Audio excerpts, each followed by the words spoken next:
Ladies and gentlemen, when life gives you lemons, you got to make some lemonade. I mean, you don't have to. However you handle strife, challenges, adversity, and things of that nature are up to you. Hi, I'm your Planetary Defense Commander, Star-Lord New Thor 7. And I'm kind of on holiday.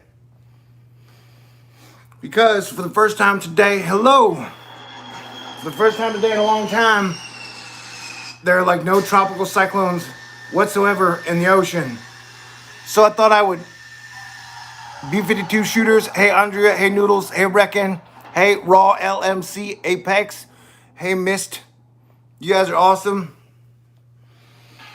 And I recognize that I may be out of shape. I recognize my face may be red. I recognize that I may be extra fat Thor. But after going through this Saturn, through everything, for me personally, for 5.5 years, we got 3 months left. And so I can kind of see and feel the light at the end of the tunnel. And I'm very excited. And I'm on holiday tonight with you, baby. What up, Sean?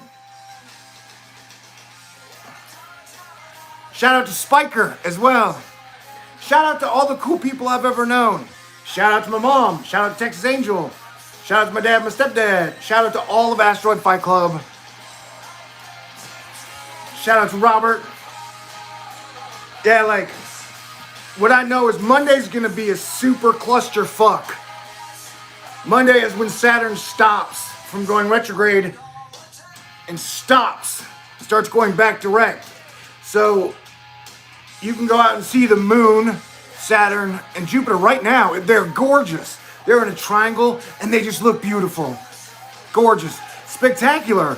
And it helps you envision the ecliptic. Like when you see multiple planets in the sky, it's much easier to envision the ecliptic that they are going around, and then Earth's tilt against the sun, especially when the moon is there.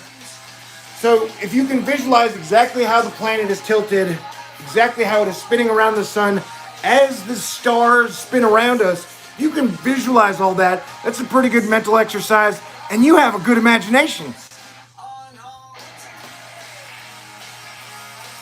Hey, and I recognize the world's in a shitty place, and there are a lot of people dying, and a lot of crappy crap is happening. Don't think I don't know that, but I highly recommend every single person embrace every good mood you get all year up until the end. If you're just like, hey, I feel good today, go with it, baby. So cheers, y'all.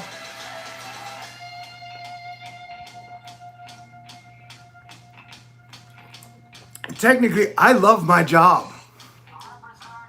You know? And the fact that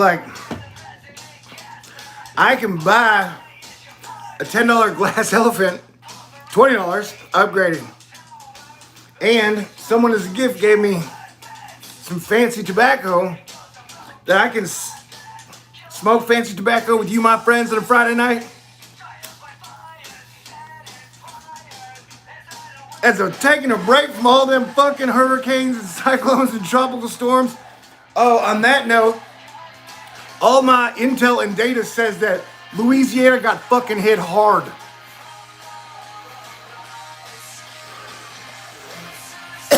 And that the wonderful people of Louisiana have been having a hard time since Hurricane Sally, or was it Laura, hit. And that they're having major road problems, major power problems, major infrastructure problems. But neither side of the aisle seems to care much about,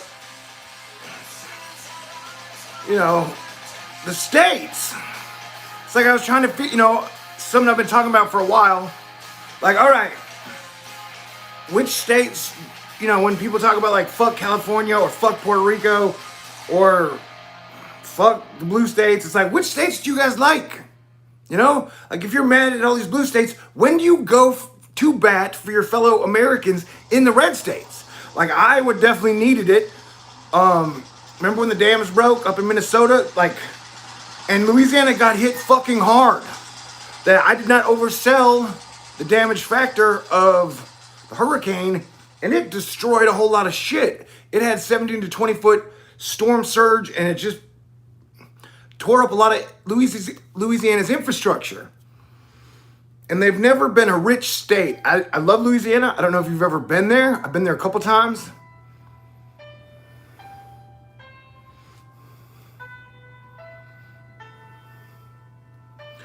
I'm staying in a good mood, but I'm just saying that, like, as Planetary Defense Commander, I do my job the best I can regardless of who is our president. And that I care about all the states. So definitely the last 5 years has been a wild ride. With Puerto Rico being one of the main, like, when your eyes open. And then, like, both sides are almost giving us reasons on why we should ignore the Puerto Ricans in their moment of need. And sure enough, everybody was too busy arguing over the fucking Harvey Weinstein and the Me Too movement to pay any real attention more than 10 minutes to Puerto Rico. And I've watched, it's like, no matter what state got hit, like, there's almost the same amount of empathy or care for whatever fucking state it is. Like, nobody gives a shit. And Americans and other countries used to rally around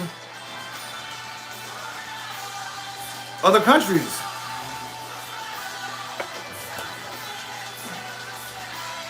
And I get that, like, a lot of people out there, we're not there for 9/11. Never saw a pre-9/11 world. And that giant changing moment that was Hurricane Katrina. Like, when my eyes popped. Hey, I lived in Houston, so a lot of the people that got hit, that they flooded into Texas, I don't know, maybe 500,000 people migrated with that storm to Texas within like 5 days. And a lot of them never left, but Louisiana and Texas love each other.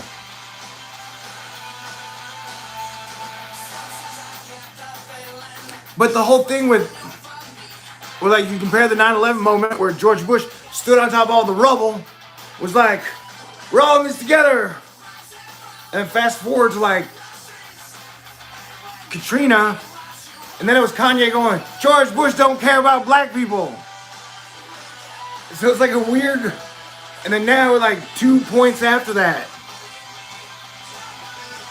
But like, neither the president nor Kanye showed up, or anybody showed up for Puerto Rico when they needed us. Though I think I did. But that's moot. That is not important. But I'm just saying, it's been weird to be like, I defend all these people, all these states, and even all these nations. It's my job. Like, I'm watching out the whole fucking planet. Now, the best part of that job is I don't have to hate anybody. I get to love all y'all, and I get to hope for the best all the time. I get to be like, we're going to pull our shit together. We're going to work together as a team, and we're going to have the greatest next 100 years that anyone's ever seen on planet Earth. That's me. So I'm defending everybody. I'm on the big team, big picture. So cheers to letting me do that this long, for this far. There's something about being Thor of Thor News that I have absolutely loved. Is why I spend, over the 8 years, have spent like 90% of all my time focused on all the things that encompasses, which is like everything. And so they're like 18 giant fucking volcano-looking fires that blew up in Russia today. And there's just like this giant lack of conversation. That it's like, yeah, let's just pretend like we don't see from the start of the year, when you got like 18 to 20 giant volcano-looking wildfires popping off Australia, and then by the middle it's in California, it's like, whoa! And then a few hours ago, it was in Russia, with like 20 fires start instantly. 20 fires starting at the same time. But they're like, which dumbass would like to offer theories onto why these fires are happening? Would anybody from anywhere just like to come down and give some weird ass fucking excuses for why 20 fires started in first Australia at the exact same time? 20 fires started in California at the exact same time. 20 fires started fucking in Russia at the exact same time.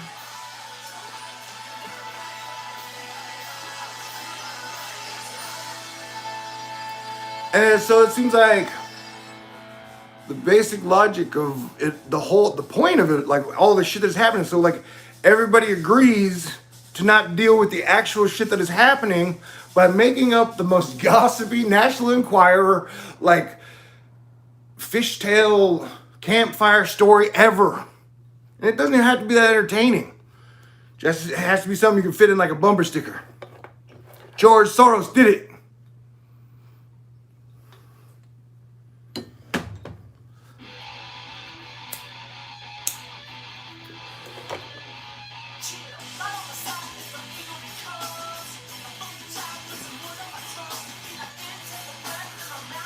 We are partying.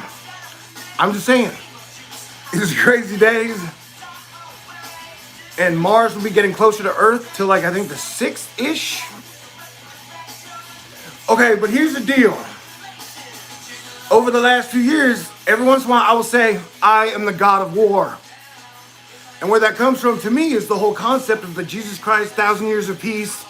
And Sun Tzu talked about how the greatest warrior of all time would end all wars without a drop of bloodshed. Sun Tzu, that at the end of the day, the actual goal in the art of war is to get to the warrior who will convince the planet to stop being at war with itself. That is like the Sun Tzu Jesus Christ challenge. You could pick up the gauntlet if you're a man or woman or whatever color, whatever sex, like you could, like, hey man, which one of us will be the warrior that can get the entire planet to just fucking stop fighting and being at war with each other? That is the warrior I have tried to become. I don't know if I'm gonna make it, but I'm just saying out of all the goals to take. You're like, hey, what am I gonna do with my life? And to me, that's always been the coolest idea ever of just being like, hey guys, you know how awesome it would be if we stopped fighting all the time over the dumbest shit? Most of it started 100 or more years before any of us were ever born. We've like inherited our grandfathers and parents' conversations. Like the bad conversations they couldn't finish, but have still been arguing at the Thanksgiving table. Like we literally got handed, like you're not allowed to talk about anything else except for what the fuck we used to talk about back in the year 2000. We can talk about abortion, talk about guns, we can talk about Supreme Court justices. And dude, this is like a whole 2000, the last time Jupiter and Saturn were like bingo, bango, jingle, jango, we were dancing together. It was the year 2000-ish. And so now we're back at that. And so we are back at the whole, like our entire political system is such a clusterfuck that like it literally struggles to run under all the ways it's always run before. So we all kind of know that whatever the fuck is scheduled to happen over the next 3 months is just going to be like, they didn't figure out the 2000 election until December. The election in 2000, I don't know if you guys forget the whole George W. Bush Gore 2000 thingy. It was like after Clinton, who's going to take over from Clinton? It's like everybody only, it's like, I want to talk about Trump. And if we're not talking about Trump, I want to talk about Obama or someone from that administration age. And I'm like, man. It's all, everything changed after John F. Kennedy got his brains blown out all over his wife. Like it's definitely just been a different game.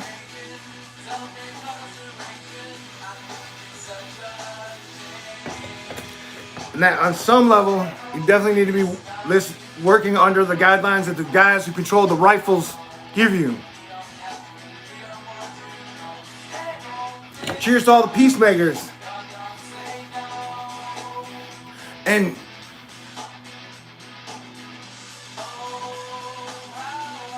if you take the entire planet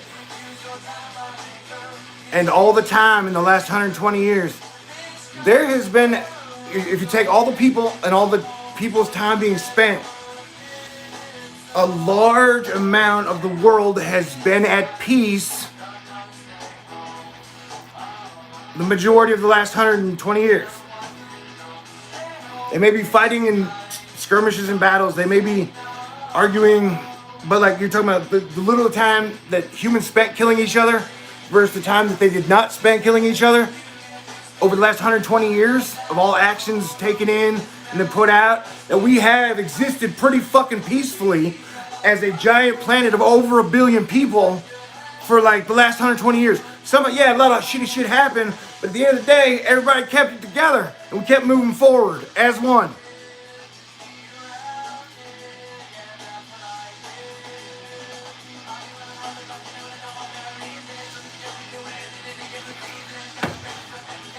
And so on a day like today, I give everybody like an A for the last 20 years. Yes, mistakes were made, but we made it this far. And our future is still a blank canvas in many ways. And that God is good.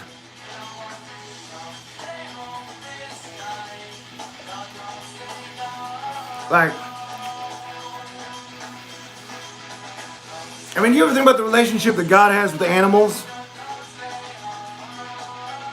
And you think a dog believes in a higher power, higher beings? You ever seen a dog react to lightning and thunder?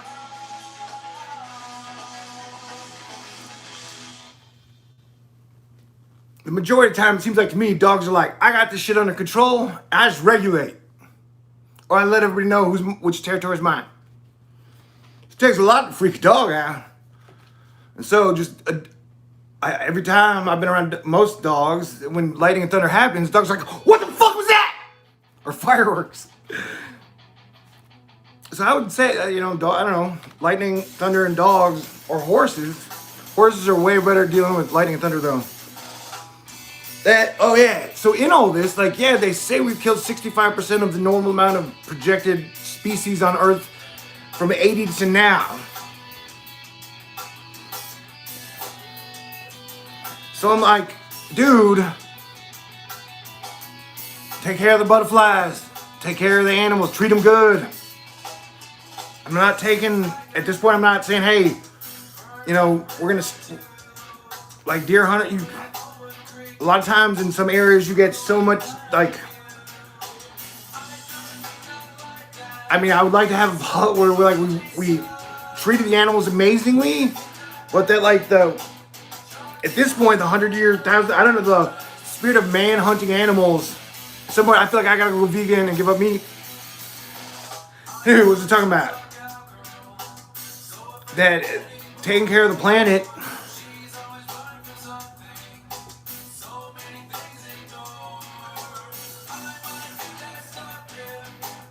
I would love to find a balance as much as possible. There's no way to put it of where we stop killing animals and we treat them great.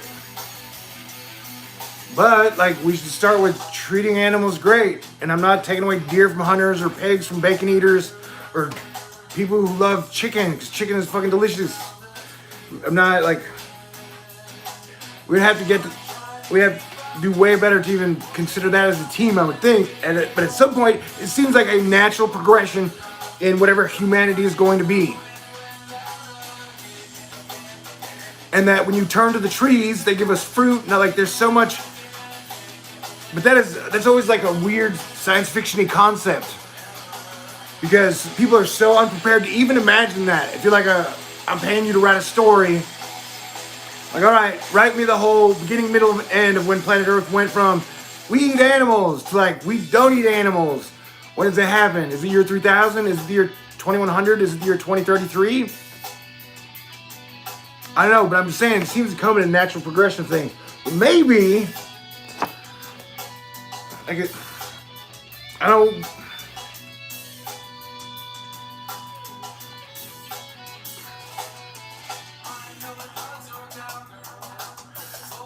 I guess I've been having to think about death and the human and Earth food chain way more than I wanted to in 2020 with Pluto, Saturn, Jupiter, Mars, Venus, Eris, Lilith, with all one of the subjects I've been hey man, yeah.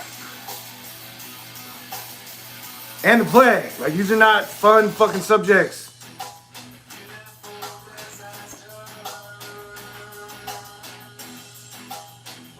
And so I cleaned off the other side of this apartment, I had a couch with all my junk. It was like my junk drawer on the couch across. And so over like the last 4 years, I've been in my foxhole.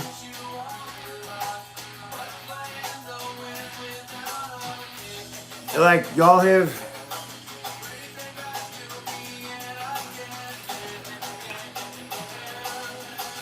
I think we're lucky. You think we're lucky? Heck yeah. As 2 Dalmatians.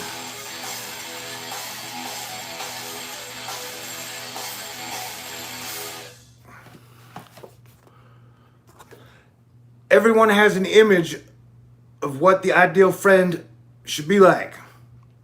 Wonderful, dependable, understanding, funny, intelligent, and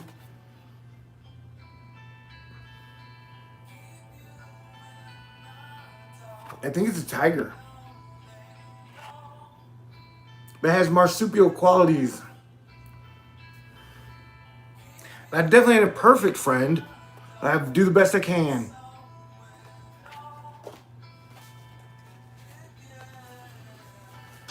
Which is one reason I like staying in my apartment over the last 4 years, most of the time, is that I always get to do everything my way when I'm in my apartment. Like, I'm a grown-ass man in my apartment all by myself. Anyway, like, I can do whatever I want to do.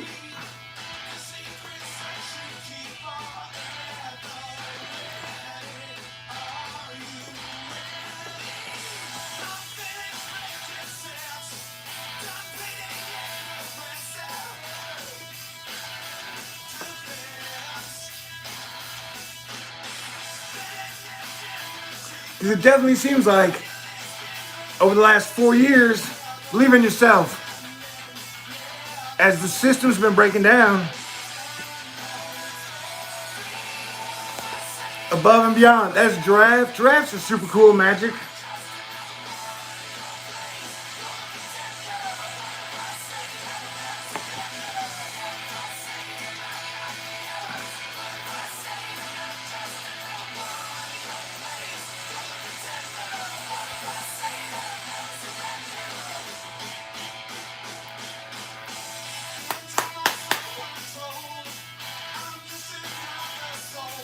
And so, while I do what I can to generate good energy, be funny, be cool, be intelligent, be informative, be decent at speaking or communicating, that outside of my apartment, a lot of people are not focused on that, and so they have that energy to put out there. And so it's been a lot easier for me to maintain happiness just by recognizing that the world was basically like, in 2016, in the Avengers or Captain America, they're like, it's civil war. It's like we've been in this weird passive-aggressive civil war for 4 years. And so they literally told you, like, hey man, civil war begins in 2016. So like Texas did in the Civil War, I'm like, I will just stay home and sit this the fuck out. You know? I mean, I'm not sitting it out. I'm the guy going, hey, dude, Civil War is bad. War is bad. Let's stop war.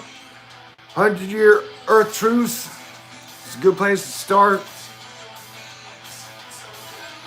But the next card in the pack says, a thanks is in order. A smack is really due.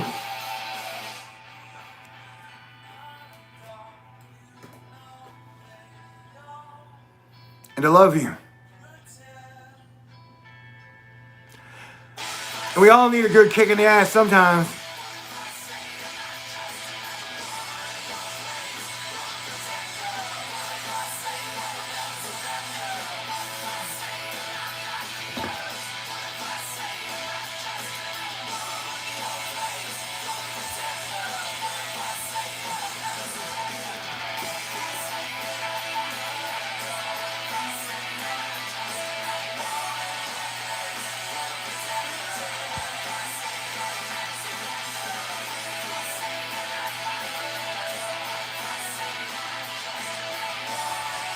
Yeah, my thing has been like, I would like to end all war and bring peace to my people.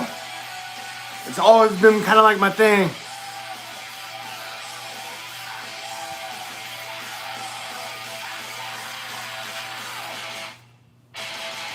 And so this Jupiter-Saturn transition, I'm pretty locked into that. If that's been what it's been things since I'm 7 years old.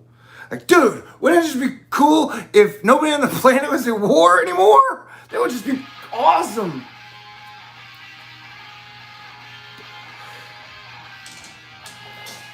So like, if I'm a salesman, that's been like, yeah, dude, that's been my. I mean, I've been bad salesman because we ain't had overall peace or evolved peace. I mean, think about it. You got Israel and some Arab nations be like, hey, dude, peace. And then America's like, no, fuck that shit. We're going to. Somebody said like the Revolutionary War could happen. There's a war that happened in 1776. Like at that time in the United States of America, there were like 2 million people and there were 500,000 slaves. So to compare any type of a civil war, Revolutionary War to 1900 standards is just fucking absurd. You're talking about 7 billion people now. Like it has been known since the 80s that you cannot fight 80s wars anymore. But there's a theater aspect to war. There's death and theater. What was it talking about?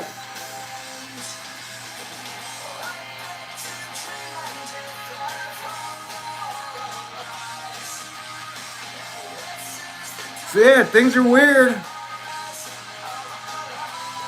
But Saturn, which has been known to be time,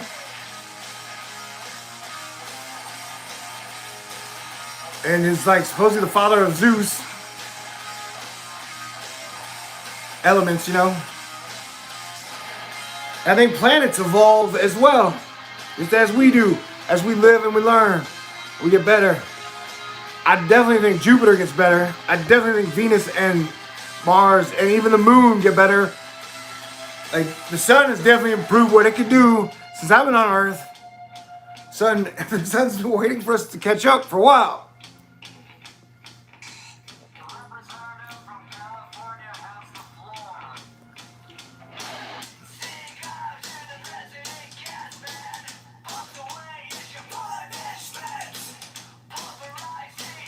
And politicians have never liked getting roasted by rock and roll.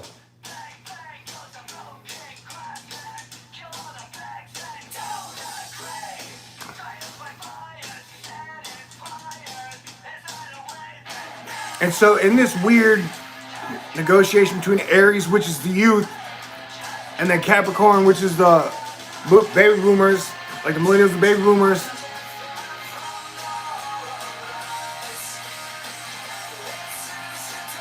you know, I don't know, it just seems like they took the tools away from the millennials. Like,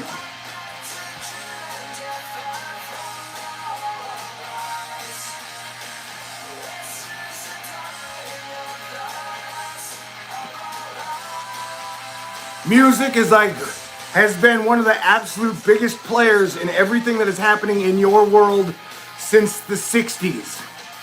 John F. Kennedy and music and what rock and roll became, the power and potential of that type of music. And it has been a fucking battle ever since with Kennedy and rock and roll.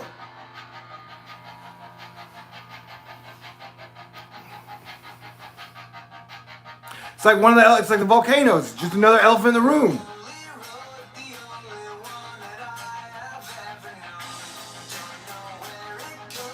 And the American things were baseball, apple pie, and rock and roll. It was literally a saying before the 2010, 2005. Like the American Trinity was like baseball, apple pie, rock and roll. And baseball is a game that's spread across the world, and people seem to be pretty happy to play it when they play it. It's a fun game. I played it. It's pretty fun.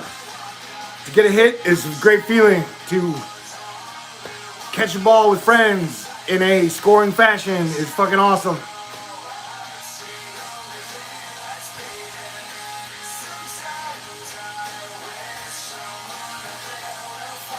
Hey, Merry Christmas.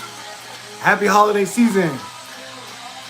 To kick off holiday season, we are in Renaissance. We are in Renaissance mode.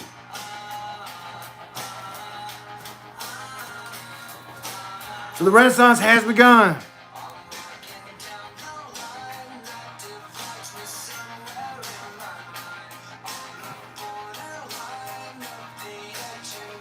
Hello.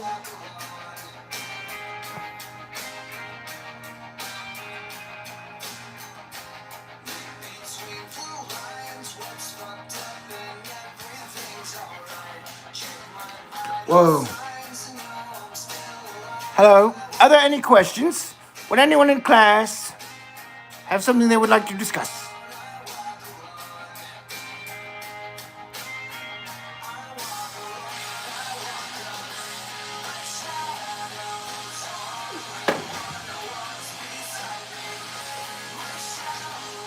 And I feel like, what is up, ma'am? And for me, it has definitely been weird. Of like all year, I'm like, yo, bro, I think there's like a 50 to 75% chance we're gonna have an election as we know it, or as we're used to, or sort of used to. I was saying that all motherfucking year. And so now that we are 38 days away, and there's just this giant negotiation happening on every level, where like the whole world is being peppered with propaganda and misinformation. But the negotiations, the future are happening here now with you, your family, your friends across the globe. All 7 billion people are involved. All 7 billion people of us are manifesting the future we are in the same place together. Orlando, thank you. I will definitely get another 6. Just like March and April were drinking months, I got a feeling the end of September and October are drinking months. Cheers, y'all. Y'all are great. And I love you. You guys are fan-fucking-tastic.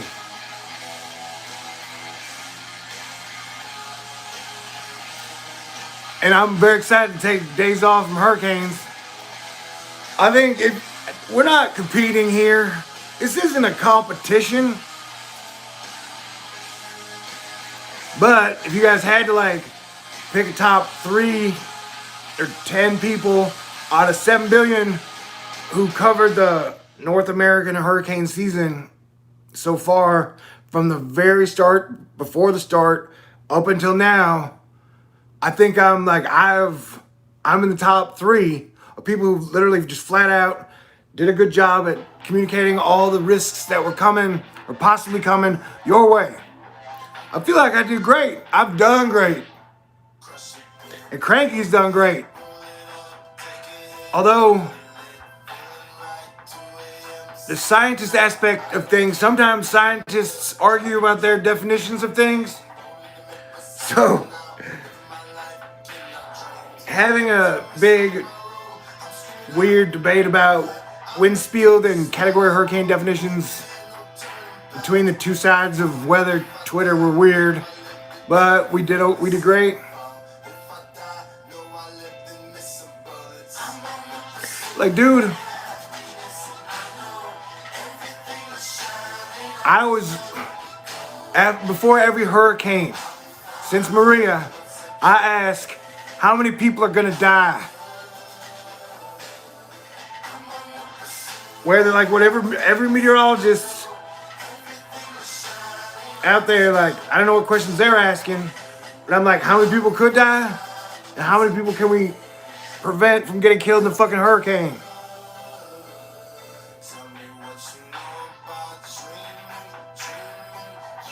And so Maria was like 3,000 to 5,000. So far, if I understand them correctly, and I don't trust the numbers at all, the death totals in our hurricane season, we've done great as Asteroid Fight Club, as a planet. And there was even a time where I think it was India, the Prime Minister of India, where he was like, we will lose no one to any natural disasters. And that was like the coolest political leader shit I'd seen in my course of Planetary Defense Commander. It was like, hey man, to typhoons, we aren't going to lose, like, whatever natural disaster it is. We're going to work this year to everyone not die in a natural disaster. I was like, oh my God, that is next level shit. And that's what I feel like I've kind of done. Like, I don't give a shit if you're Republican, Democrat, Green Party, or, you know, like, I don't want you to die in a volcano. I don't want you to die in a hurricane. I don't want, like, these are preventable deaths, and you becoming more aware of the weather and the sky around you, the world around you.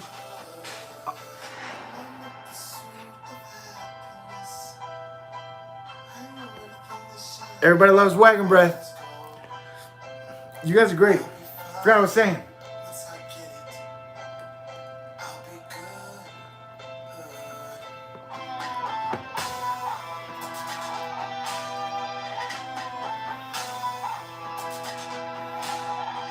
Elon Musk had a tweet today, and he said, "What can't we predict?"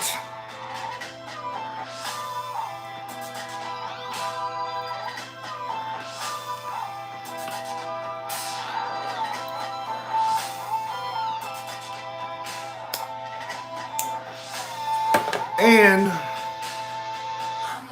since like 2013, I've been aware that at some point they created an invention that can equalize pressure. Like, if you understand what that means, that is like,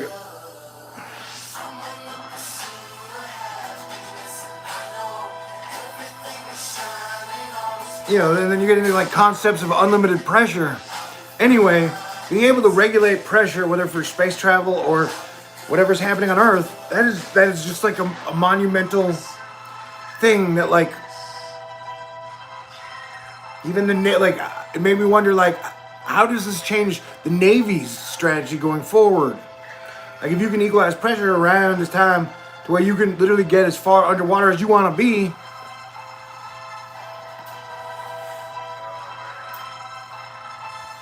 and you could run tons of shit off pressure, like pressure, water, light. The waves that the oceans and the moon naturally generate. What was he talking about? Oh yeah. With the Jupiter-Saturn conjunction, I kind of feel like, man, I can't wait. I'm in the future, bro. I'm in the spirit world, in the future. And it looks great. Once I or we or somebody levels up enough to be the super greatest warrior of all time that is like, hey, we have ended all war without a drop of bloodshed. And we brought peace about to all of our people. We can then turn this planet into our like dream home together. Like a home makeover. Like Earth agrees, like, hey, let's give Earth a home makeover. You guys are great.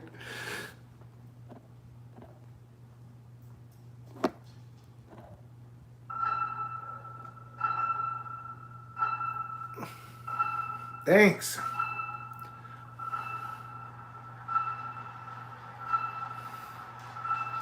So we stop fighting and we give our planet and our towns and city, we give the world a home makeover. All those pothole roads, like, and we build new city. Like, I've been talking about building, like, hey dude, as Americans, we can build a whole city from scratch in the middle of nowhere. And you can bring in the mountains, you can bring in the trees, the bushes, the animals, you can water. You can bring in. You can build the city of the future, or you can build a new city, and you can do it out in many of the places around Earth. You have almost like in the West Texas where it's all just flat desert. You can put in half city, half nature. Well, or you can have it be like Batmobiles, where like you get better at each one as you move together, building new places. And you build it with like this is going to be a great safe place for people to live for the next 100 years, next 1,000 years. They're like this, it's like a century city. That we're all like planting a tree, even though it may take you 30 years to see the tree get to even be half what the tree will be.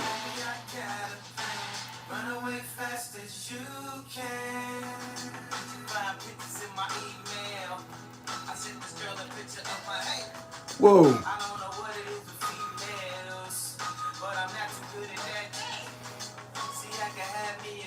God bless us all.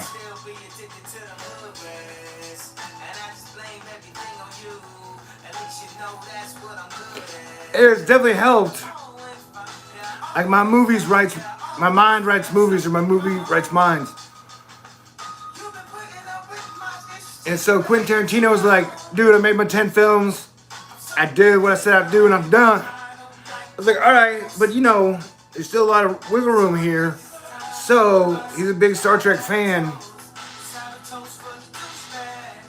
And so it'd be great to see, and with like Netflix and that whole, the streaming model, how everything has changed. Like Tarantino. And I would throw Mike Judge in there too, just because that's always like a interaction. Okay. And dialogue, good dialogue is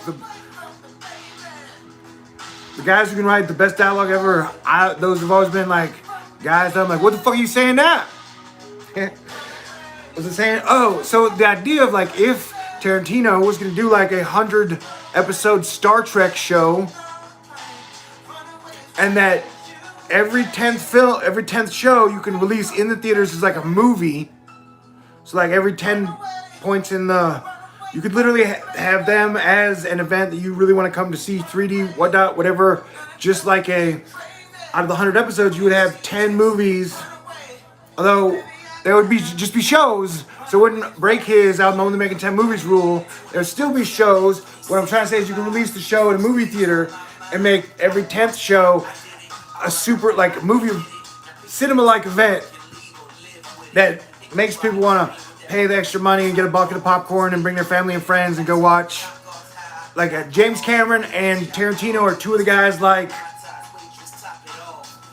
one of the best experiences I had is when I saw Pulp Fiction in the movie theater with my girlfriend Christina at the time. It was definitely one of the most beautiful women on the entire planet. That is a discussion we do not want to have. And no, okay. Anyway, I saw Pulp Fiction in the theater with her. And we went in, I think we were a little drunk and a little high. And that movie blew my fucking mind. Like, that was like, what the? And I'd seen Reservoir Dogs. Anyway.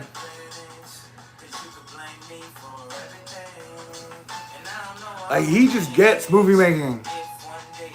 And so, like Spielberg, like, he got accused of being a pedophile over the last 4 years because, like, one photo on set where he's standing there holding a girl by the shoulders, and they're like, so they just like knocked him out Michael Jackson style, and no evidence has surfaced over the last 4 years of any type of impropriety or wrongdoing of Steven Spielberg, and he's been one of my heroes my entire life. And as far as filmmaking and storytelling goes, Spielberg is one of the guys who gets it, and especially getting it in a masculine, heroic sense of family right and wrong. Spielberg and Tarantino, in their own weird ways, have maintained that balance of storytelling that can inspire you to be a better person or be a hero. They created characters so vividly based on people they've known that reminding you the reflection of all the cool people that are really out there made you want to be one of those cool people. To celebrate the heroic spirit of man. What is a hero?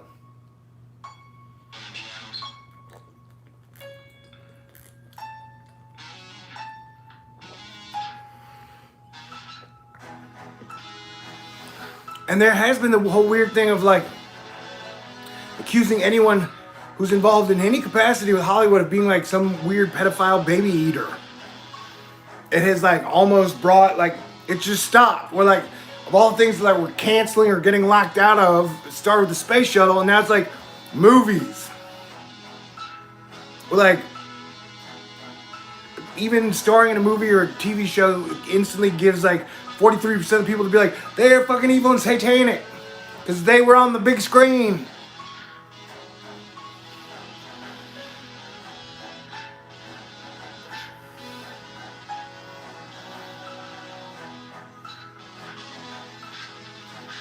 So like the fact that Leonardo as a guy to make it to the God journey, you had Tarantino, Leonardo DiCaprio, and Brad Pitt. Like, yeah, they're still dudes. And remember, these dudes probably had the most gorgeous women you've ever seen in your entire life, every step of the way, throwing themselves at them every single day of their lives.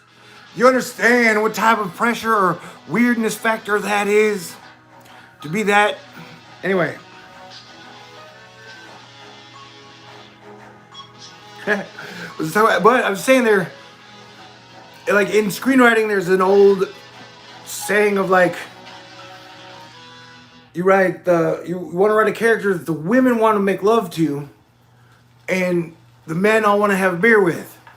That was just like the saying. And so as this guy started writing screenplays and trying to make movies and videos from like age 7-ish, 13-ish, that's always been the like, what is a hero? What is a man? What is our potential? What can we do if we give up war? So far, in the last 5 years, I've watched us take away the space shuttle. Now we're taking away concerts. We took away rock. We went space shuttle. That got taken away. Then they took away rock and roll. So they're like slowly stripping us of like, now they've taken away churches and pubs and that like concerts and movie theaters, like a weird kind of.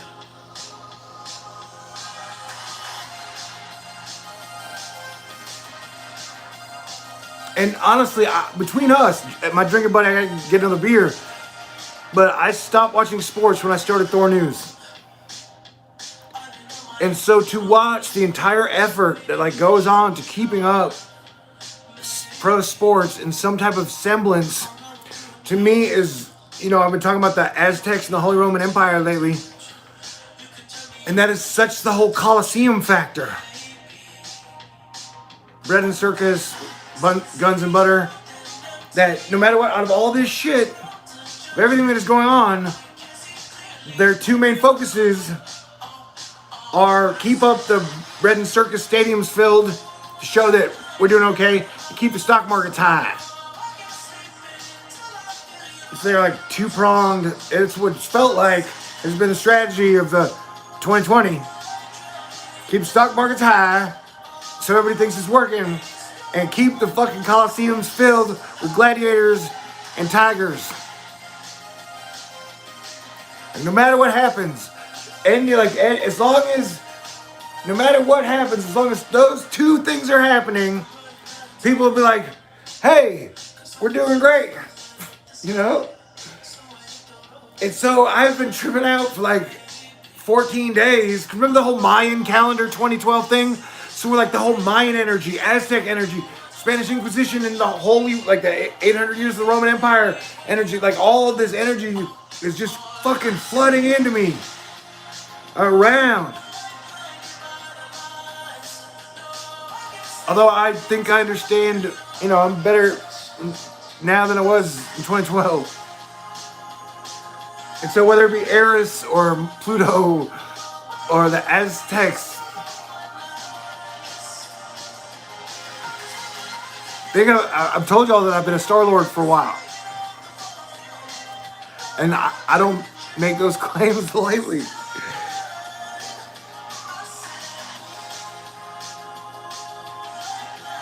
Yeah, I gotta get another beer.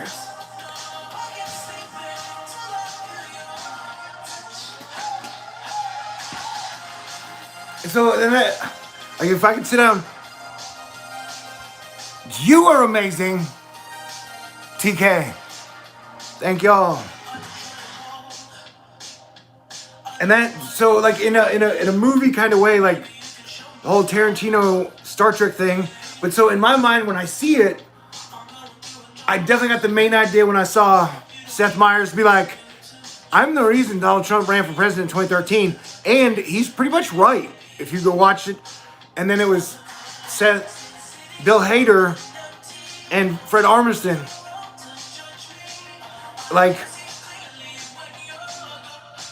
and Bill Hader is a giant cinephile, just like Tarantino is, where they just like watch every movie they can and they live and breathe trying to think of like that, like they. And so from that point on, that was just like the Star Trek, Tarantino Star Trek 100 episodes like lit up. And then all the shows over the last decade, although, you know, I'm just throwing out like in my mind, in Thor News mind world. So our Earth Star Trek, you know, you got like Bill Murray and Ted Danson and like a lot of the Parks and Rec people and the Brooklyn Nine-Nine people and the SNL people. You got like all the comedy all-stars, but you put them in a fucking Star Trek show that Tarantino controls, and it's still we're actually going for a bigger storytelling arc than Game of Thrones, where it is literally the now metaphor of how does a planet get from being at war all the time to a Star Trek, we've given up war, we are now building better cities, better worlds, cleaning the water, and we have become a good enough creature that we can leave our planet, that we have evolved and we become Civilization 1A. Like in a Sim City, we did it, we won. We chose a better future. So I guess it fits right in there. And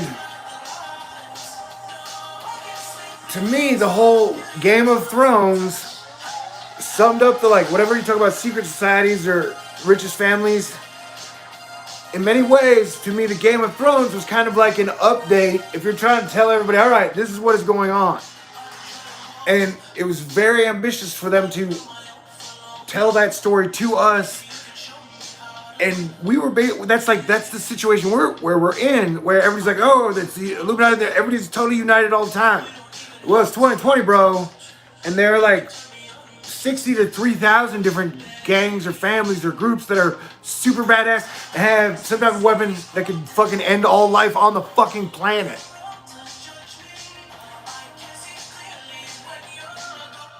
And so, to me, the very end, the show was great, and the very end of Game of Thrones was a cautionary tale of like how not to fuck this shit up. And if some of the planetary astrological mythology and scientist shit is true, Mars was like an Earth.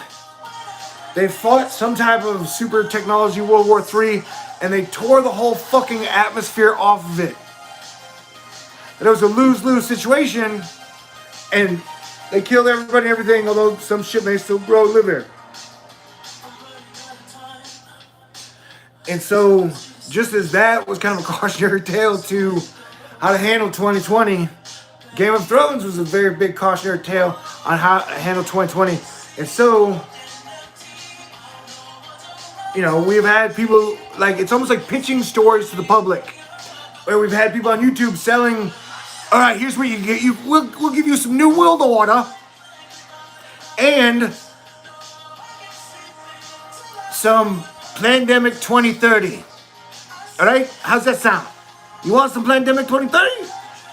And some New World Order? And so, like, the Star Trek team's like, how about this? We'll give you hilarious and awesome Star Trek, where we will get to live, where we all give up war, fix our planet together, and keep peace on Earth amongst all people for 1,000 years. So, like, those are the two offers on the table right now. I gotta get another beer, but there are groups, it feels like we're like, hey, if we don't get our fucking way, we will start a giant war. Or if we don't get our way, we will kill everybody. And so that's kind of this Mars retrograde window we're at, where it feels like Mars doesn't know it's retrograde yet, because it is getting closer to Earth.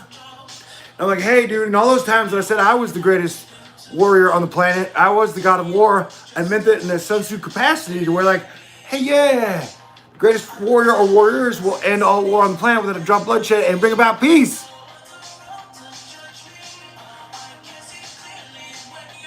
So yes, Mars is getting closer, redder and brighter to not only Regulus and the war stars, but A, it's retrograde, and B, I'm a Sagittarius Capricorn, and my war plan of ending war is good. It's always been a good idea, man. People being cool and working together has always been awesome. And one of the big things that I'm on, it's like, all right, everybody on Earth is going to work over the next 2 years perfecting their plate. Which means that if you have to serve a plate of food to somebody, like in, you know, it's a plate is a circle, and you can set it up in any ways you want, 4, 3, with the portions of food. Or that, like, if you had to give, like a Jesus, like if you were giving someone food to feed them, what would your plate of food be? You know, would it be like lobster and ribs? Would it be like corn and cheese and hummus? Like, I'm just, then like, if everybody mastered the art of making their own meal that they would give out to everybody, be a very bread-breaking, like, hey, and in my whole thing of like, look, we're gonna be dealing with this plague for like 2 years, man. Let's figure out a way to feed everybody. That would definitely take a large step into that type of shit.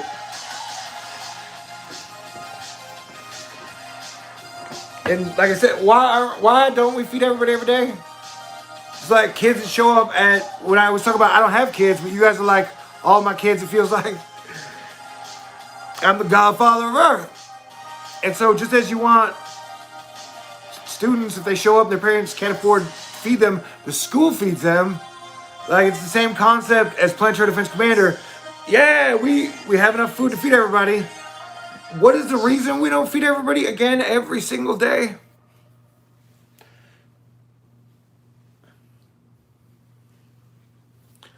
Like, if you have enough of your focus beyond like making food, that there's definitely enough food, good food for everybody to eat every day. And it's healthy food. Or not healthy food. If you want to eat fucking zingers and cupcakes, go right ahead.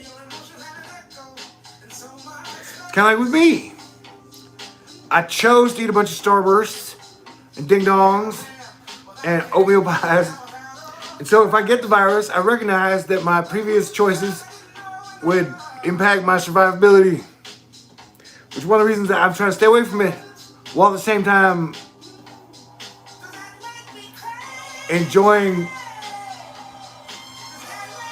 Hostess and Little Debbie snacks, just like I was in that one movie with Woody Harrelson about zombies. Let me get another beer. My face is red. I'm out of shape, but we are here together. And you are my drinking buddy. Y'all are my drinking buddy. And you guys are cool. Although this video will probably get blocked worldwide, guys, let Google the DJ.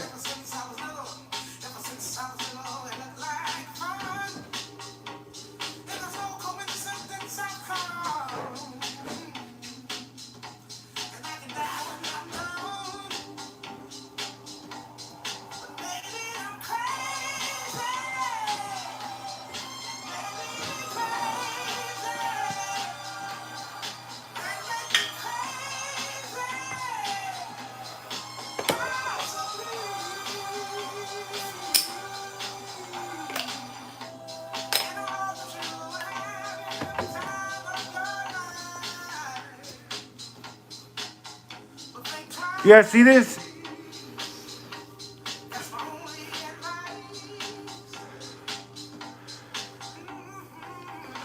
sometimes in the whole fight of whether the like two halves of the red and blue halves of Twitter,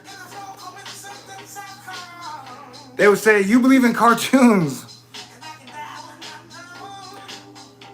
And I'm like, yeah, because not only are those cartoons true in a metaphorical way, absolutely, but we then write the cartoons of the future. As I've discussed, when I went to Hollywood to work on the one film as a crew member, I worked in the desert with a giant, super talented crew, and the executive producer was the guy who directed The Empire Strikes Back, which is the movie where Yoda showed up. And so because I was the director's assistant, like a glorified production assistant, I got to have super many multiple conversations with Irvin Kershner, Kersh, the guy who directed and helped create Yoda.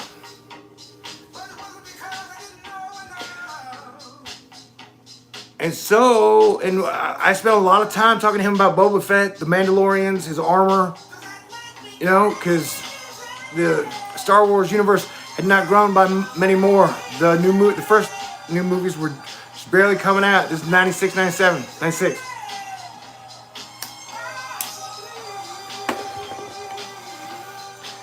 But I'm just trying to this is Mount Olympus. We are living mythology right now.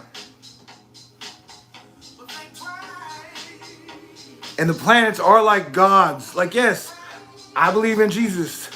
I believe in God, the divine architect, the great creator. And that I recognize that there are like angels and quote unquote stars and planets as quote unquote gods. And we're always considered gods. Every civilization that looked up to the sun, the moon, and the stars and planets had their own creation myth for how they got there and what they were. No matter what age, like 10,000 years ago, no matter what, they all looked up and created their own stories about what the stars, the planets, the moon, the sun are. So we're still kind of at that level, bro.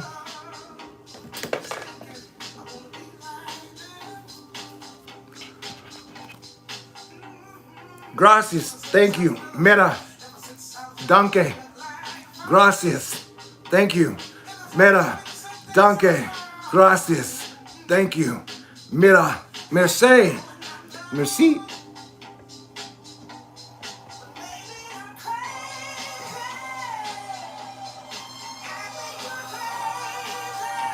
Doc Savage said, get in shape, you are warned. And I think Saturn goes direct in X amount of hours. But today, I wasn't getting I got another warning, though it was super jumbled. And so there's a chance that somebody's going to try and snuff me out. So yeah, I've been getting a lot of warnings or alerts like, hey, there are also people who want to kill you. I'm like, oh. Well, I'm sure if you're going to run around for 5 years telling everyone on the planet you're a planetary defense commander,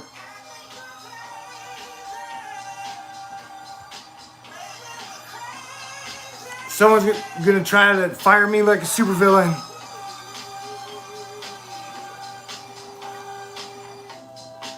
So thanks for all the warnings.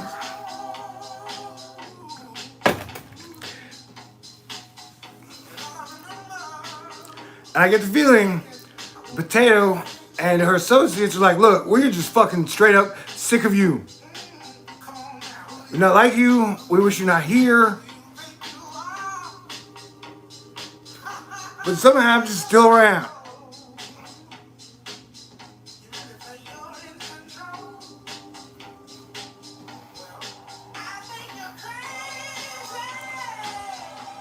And so I think I've done a pretty good job of managing my life in 2020, staying smart and staying safe.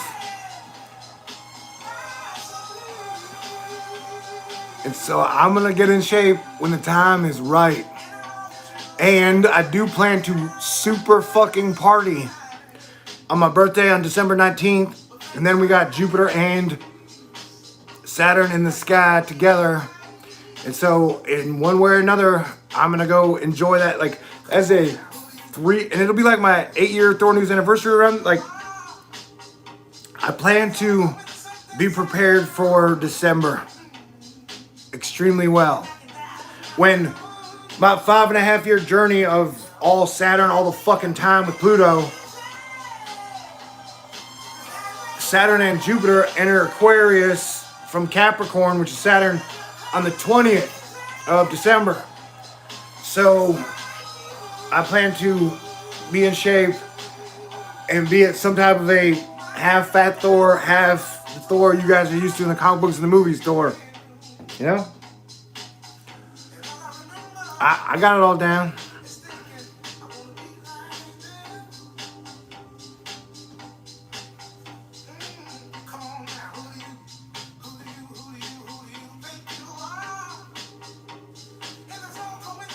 And I honestly, like, for a long time, I've been getting some type of death threats or threats since 2013, and there's just a constant fucking stream of them coming in, some level.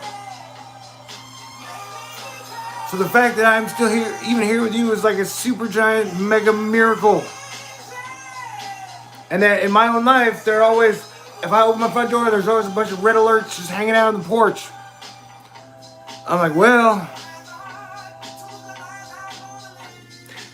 And I have noticed big differences in people are those people who, when they talk to people, they're telling those people what they should be doing. Like, hey, let me tell you what you should be like. That's not the type of communications I give. I would love it if you would wear a mask, but I recognize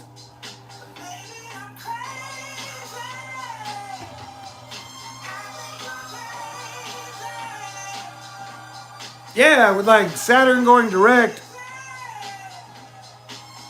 and Pluto at this whole point, I would, if I was giving out advice, I'd be like, hey, stop calling people fucking commies. Stop calling people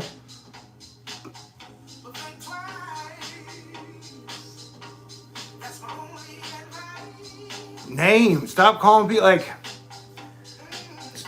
stop calling people sheeple. Stop calling people like, stop trying to instantly dehumanize giant complicated groups with 1970s terms, 1950s terms, 1980s terms, like stop.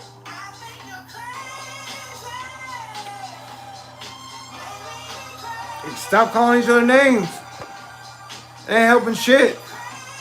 And especially with Saturn and Pluto, where like the astrology and the planetary energy is almost instant. Where I've been like, yo, bro, I could have a heart attack. Like Ron Paul, I could have a stroke on live stream. Any of us could die, death is everywhere. It's like the Dementors in Harry Potter, like, and I don't know how to talk about that. It's always an awkward thing. Death, like I said, death in the food chain.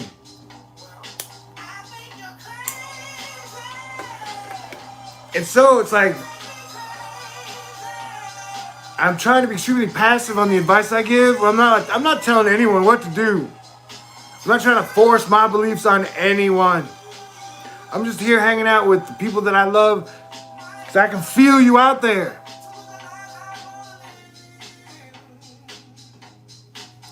And so it's like written, it's cooked in the cake, man. The next 40 days, people are going to be going fucking just crazy angry. And they're running around telling, like whatever happens in the election, 50% of the people are going to be upset. And it's all been an event to build up the maximum upsetness at this point.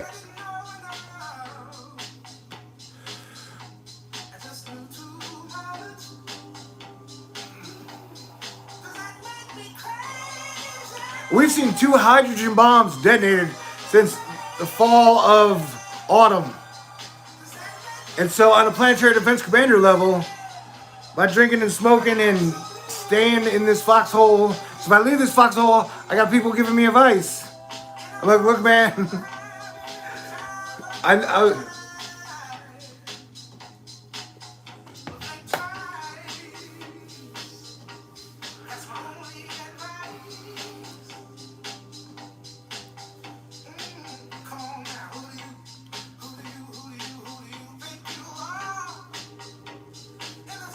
and Mars is retrograde. So divorces and breakups, that's like, this is the season where relationships fucking fall apart until the middle of November. And so, last time I got in any type of shape, I kissed the potato. And then I've just had like 10 dudes who are obsessed with hating my guts. So I kissed the potato. And women too. Like that event that happened as soon as Saturn entered Capricorn. That event brought on more aggro than you will ever understand.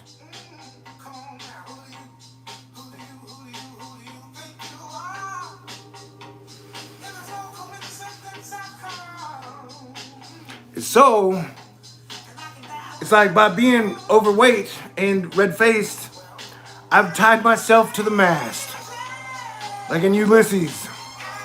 So I can hear the siren songs, but I don't try to go and tame a siren so my ship does not crash into the fucking rocks.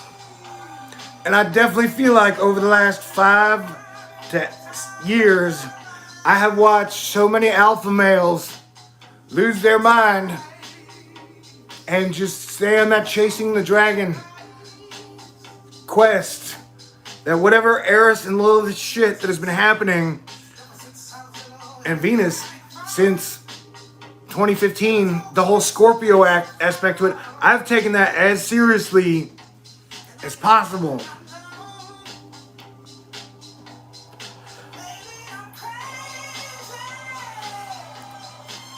So,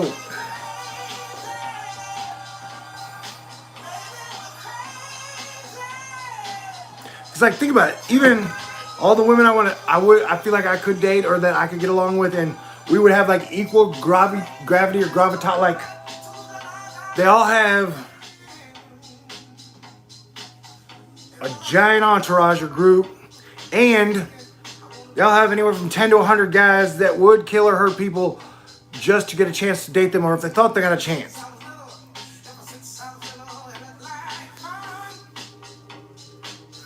And if faced with one of the most beautiful women you have ever seen in your entire life gets within range, I lose my mind. And I stop thinking with my big head, and then my little head starts thinking, I would guess. And so my focus on defense is not as strong. And it can be totally derailed. Like your life path, there's nothing that can change your life path more than falling in love with someone. Like, think of how just bizarre it is that, like, I love kissing. Like, kissing is to be able to find someone that you just look at them and you're turned on, or that like you love like that whole aspect of life has always been one of the most poetic and strange things that happens. I mean, it is also one of those elephants in the room nobody really fucking talks about. Everybody subtweets each other. People make their complaints, their bad jokes, but like the fact that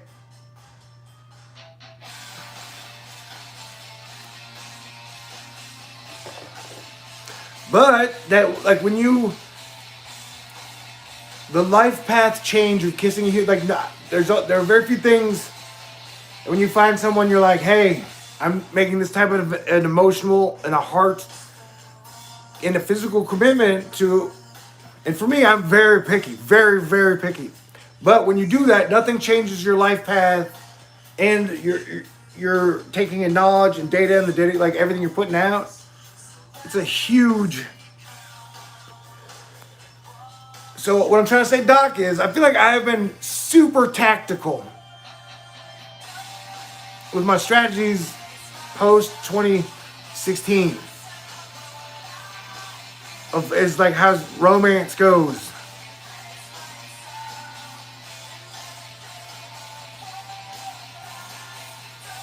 Yeah, I'll get in shape, but you should enjoy me if you're here, because I'm definitely overweight. I'm smoking way too many cigarettes. I've been drinking beer, but definitely I might have diabetes 3. Like they might have invented a new type of diabetes because I've been eating so much sugar. It's like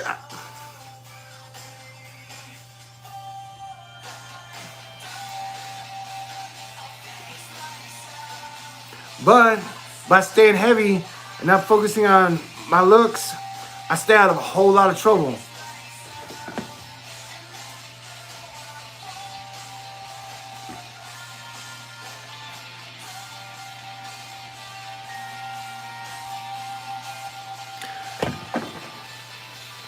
Like, let's say I'm like,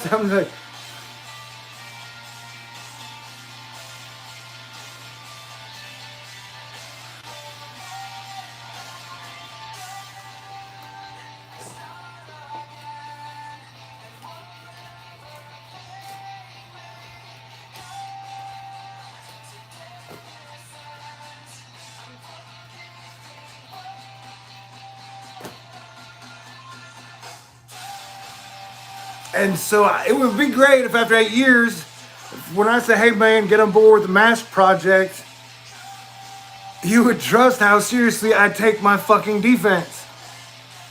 And that, I've always felt like I will peak as a man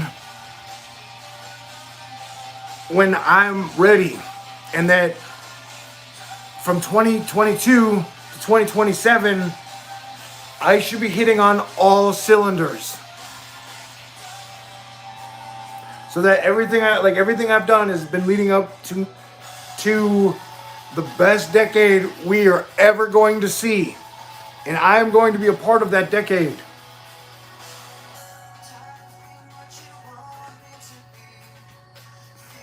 But like I said, I could die today.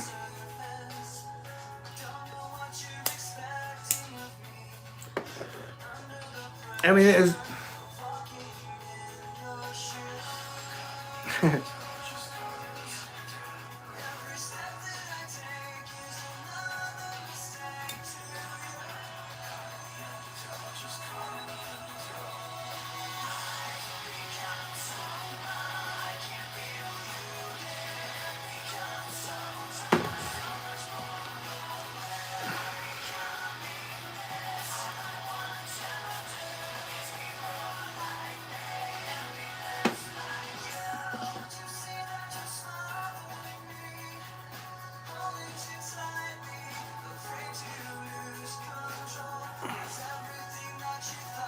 someone said, can you share info on what is coming in 2022? And I fully believe that no matter what anybody's telling you, that like nobody really knows what is coming. That like free will is super real. And so just as we chose the fucking plague by our 2012 to 2019 actions, I think the universe is going, we are shedding the skin of the old way, an entire, 120 years. And so where it allowed the kings of the last 120 years and their siblings and the new ones to dominate the last 20 years, we're still heading into the future. Where that, Biden and Trump represent an entire 80-year span. At the end of the day, when you're supposed to leave a better world than you inherited, it is the transfer from the baby boomers to Gen X. And to me, they feel like they delayed the transfer by 25 years. What should have happened in mid-90s, but they're like, hell no, we're hanging on to power, get ready for Iraq.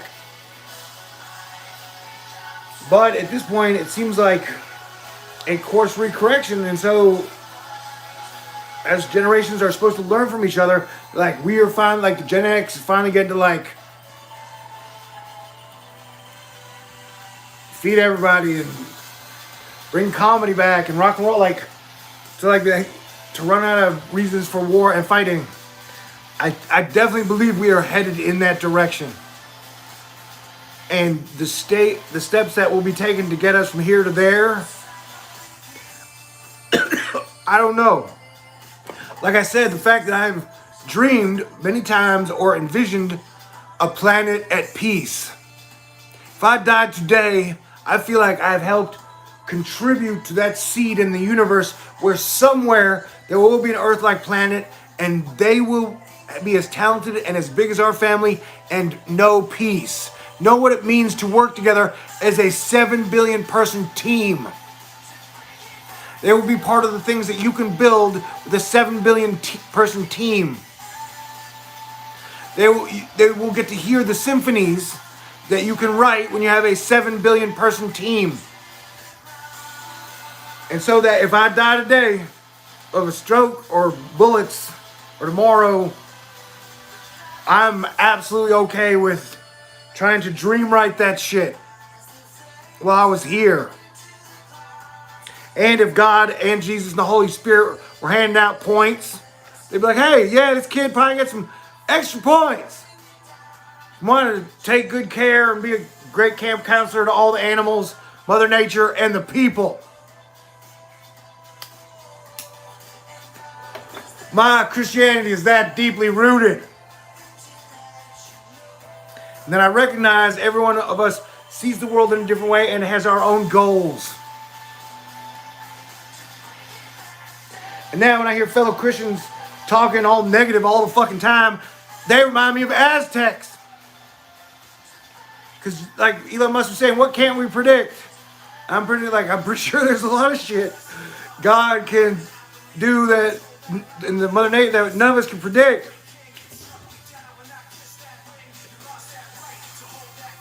It was like the Aztecs were like, we're king shit of fuck mountain, we rule everything. And then I know the Spanish just showed up and Europe just fucking wiped them out.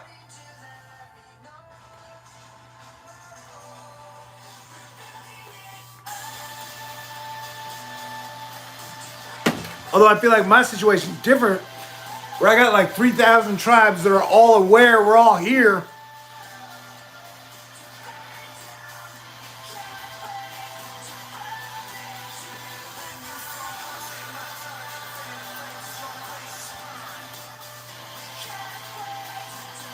And here's like Mars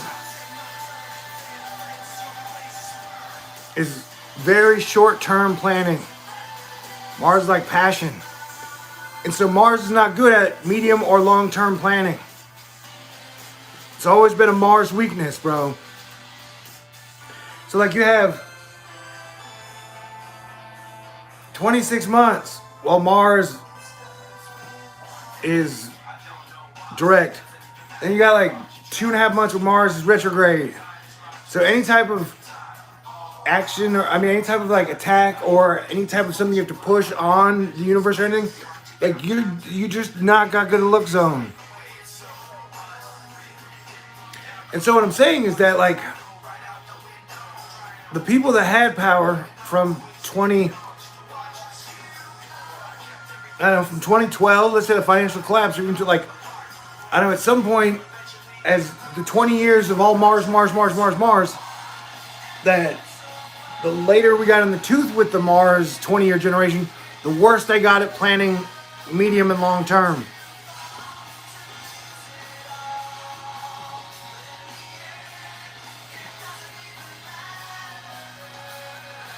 But yeah, a lot of people were preoccupied with greed more than no matter what tale you were told. Greed was greed or making money or buying stuff was always the dominant force, at least running through everything. And so just how the 40-year period of Reagan, which is 3, this will be the third Jupiter conjunction with Saturn, In the 80s, greed is good. That was literally the bumper sticker on all your McDonald's fucking Happy Meals, on everything. Greed is good. Like, you couldn't be too greedy in the 80s. And so we've had like 40 years of just where greed, a post-gold depegged dollar in a credit debt situation. It's just been fucking greed. And so definitely the last 5 years feels like more focus has been put on what people can earn or get, and less focus has been on medium or long-term plans.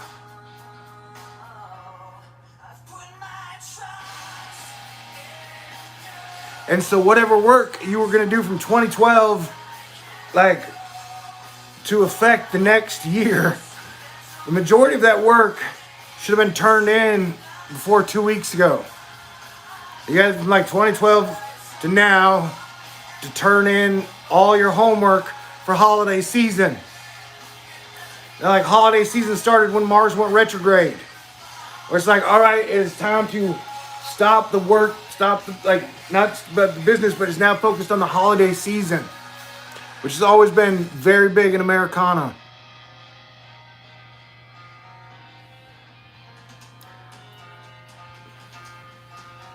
Like, holidays basically like, all right, for one day you get to live out your dream. Are you Wonder Woman? Are you Cat? Like, are you Tarzan? Are you, like, for one day you just get to, and then you go into Thanksgiving. We're like, hey, aren't we thankful that somehow we got to the point where we are still a family and we are still friends and we can all feast together and everyone can bring their own dish. And then we get to Christmas. Where, like, they killed Jesus and then he rose and has kicked enough ass over 2,000 years that I am here with his spirit, with you. And he is the first superhero in my mind. And he is the one that inspires me to peace. And I don't give a shit what the fuck y'all, like, God wants us to treat each other well, feed each other, a place to stay, like, to be cool. That is my Jesus. My Jesus would be cool Jesus. And people will be like, Jesus said, I come not to unite, but to bring a sword brother against brother. Yeah, he said that part 2,000 years ago. So he said, when I come, and he's saying, I came as Jesus. Every second coming of Christ reference never ever once calls him Jesus. So the swords have been brought, and the wars for brother, sister, like, those have all been being fought for 2,000 fucking years.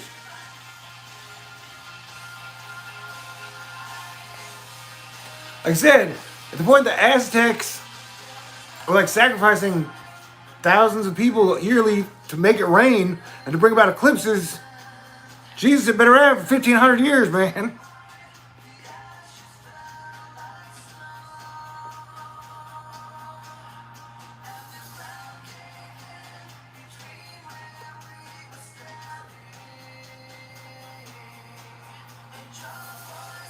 And so I'm going to try and stay optimistic and on a super Christmas positive tip from now until definitely 2020. And if things are still super sucky in 2022, you'd be like, hey, Thor, you were totally wrong.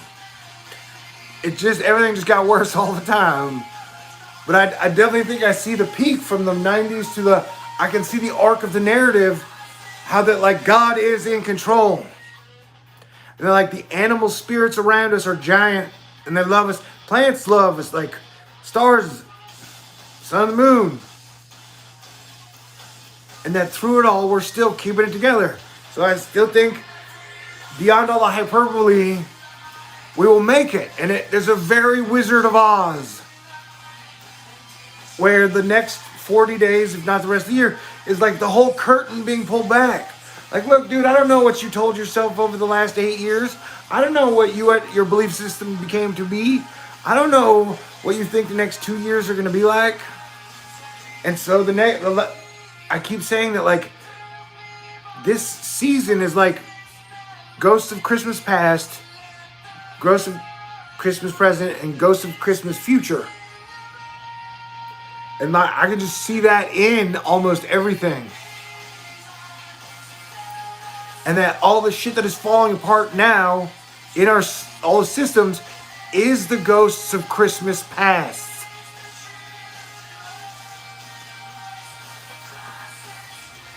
Then there's New Year. Like, for whatever reason, we're like, oh shit, it's a reset. It's a soft reset. We get to start all over again and do all the seasons all over again.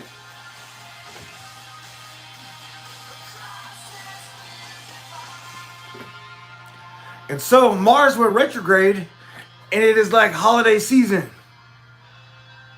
And it's why I pretty much say that, like, Trump and Biden, you know, they've spent 4 years building up to this. At this point, there's really nothing anybody needs to do that's going to make, I think, have a major that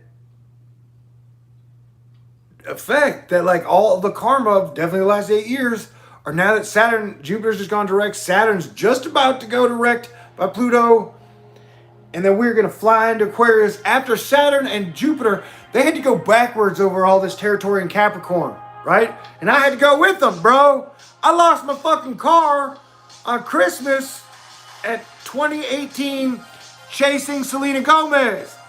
I mean, on a wild goose chase. Because I would run into her, I would get hints, and then I would go to the place, and then she would be there. But I'd wait for her to talk to me, and she would never talk to me, and then I would never walk up and talk to her. But that shit happened like 5 fucking times. And she is definitely one of the most beautiful women I have ever seen in my life. Like, everything about it, you're just like, wow. Even though she's like 26, she has that like new kitten vibe to her. To where, like, what was I talking about? So Saturn and Jupiter in like they both were going through like Capricorn, and then they had to retrograde back through all that shit. And now the retrogrades for both of them are, and they're side to side by like brothers dealing with Pluto. And so now they get to go forward again as brothers in like a buddy duo comedy over ground area energy. They have passed through once, retrograded through again over second time, and so now it's like their third lap. And they're on the 28th of Monday, Saturn's karma is going to start heading direct again in lockstep with Jupiter. And in November, Jupiter has had to like go, and Pluto, Jupiter have done this thing relative to Earth. And Pluto has, when I say we, I refer to me as the royal Jupiter family. And so Jupiter had to pretty much, from relation to Earth, Jupiter had to cross over Pluto not just once, retrograde back not just twice, but now that it's going forward again, Jupiter's going to cross over Pluto for the third time in November.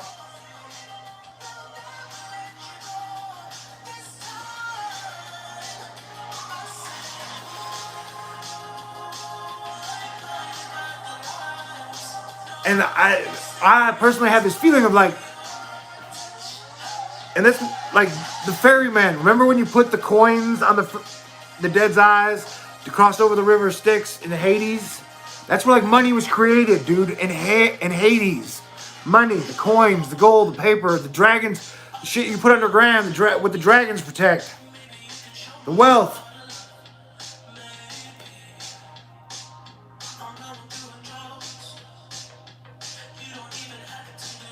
But I'm still cool in Hades. Like, I'm still me. I still have my mercurial qualities. So like, yeah, I've been in Hades twice. And I definitely have been doing a lot of communication to the underworld for the last 8 years. But like, it's some heavy, crazy shit.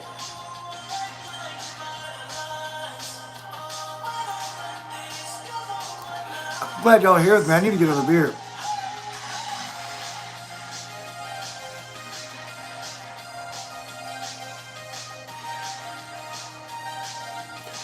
And if we had to look at like what month was going to be, and then we got an Eris conjunction this month as well. Of all the months ahead of time of like which is the most dangerous month, October has always been like the month of like, there's all this energy everywhere from every direction to help manifest whatever the future is going to be, good or bad.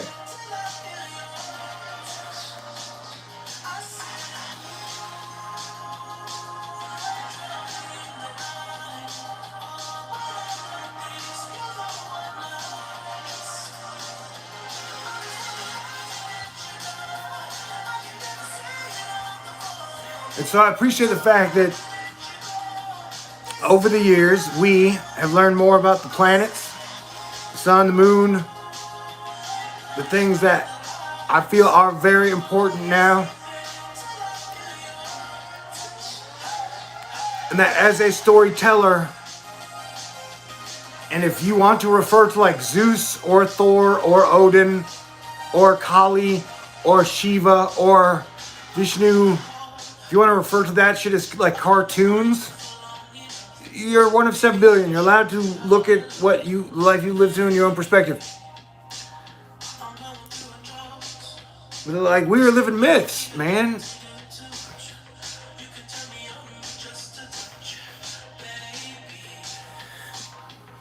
And then like, Earth is Mount Olympus. And apparently they fucked it up on Mars. I can't see any good reason to fuck it up on Earth. So I don't think we're gonna fuck it up. I think we will keep moving forward. But I still think the power players, or the men and women who were like the super kings of 2012 to 2020, when there was like passing of batons, and even left over from the baby boomers, they're like, there are still obstructions and blocks to the batons being passed. To the core evolution of mankind and civilization, there are blocks still in place, abso-fucking-lutely.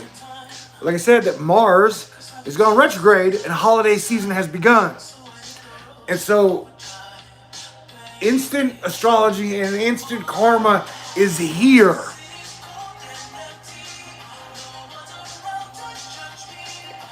And so, like, you have a choice. You can either celebrate your life, your friends, your family, your accomplishments, anything in this world that you enjoy. You can either spend the last 3 months celebrating it, or you can still be fighting the 2016 Civil War.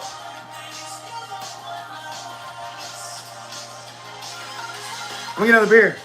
And yet, I know I need to get back in shape. Because like, watch, if I sit this long, I make noise like that.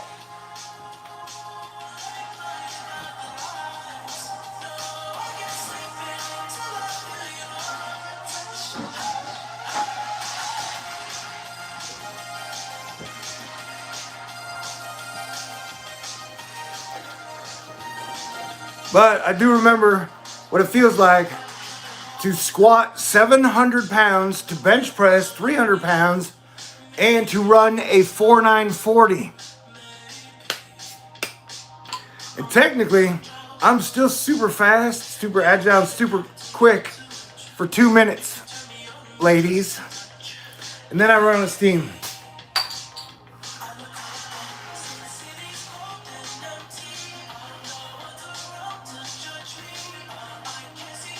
I mean, I'm a Sagittarius. I'm like half horse. I want to be running around, dude. I want to be seeing and sniffing new shit. I want to be going on adventures. I have sat in this fucking foxhole majority of the time for 4 years because it's what I had to do.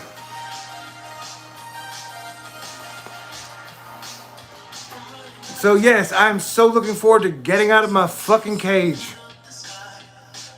Just like I'm shadow banned, shadow boxed, and stuck digitally. It's been the same way in real life. But that is Pluto, Saturn, and Jupiter in Capricorn.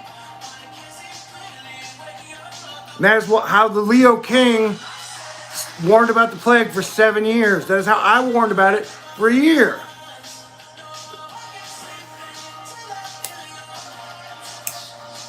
I only learned about it through him and Astrolata.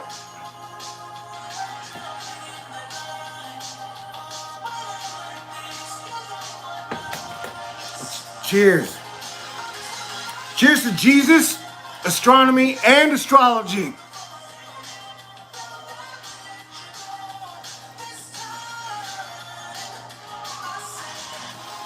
And all good, God-loving people. Or whatever you call God.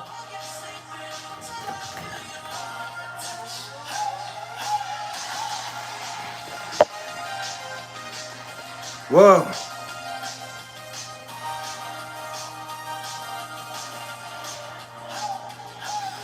Astronomology.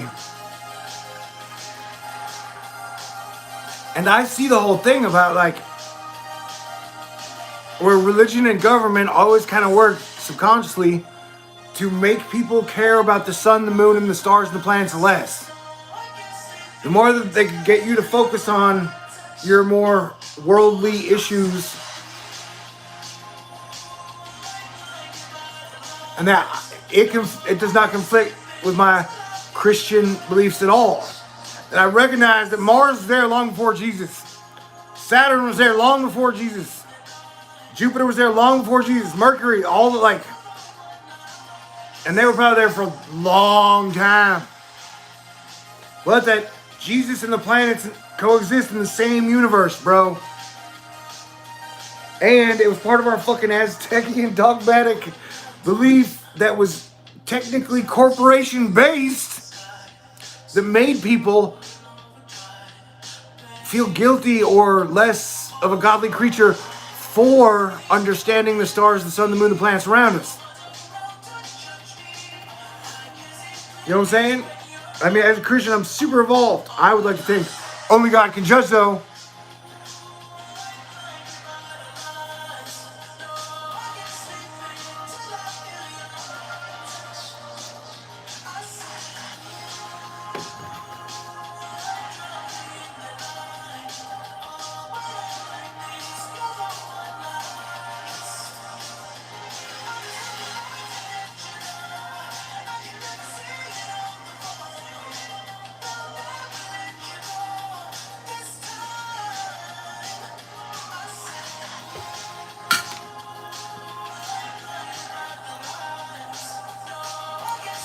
When I had an area that like, I hadn't cleaned it over a year, and I finally cleaned it up.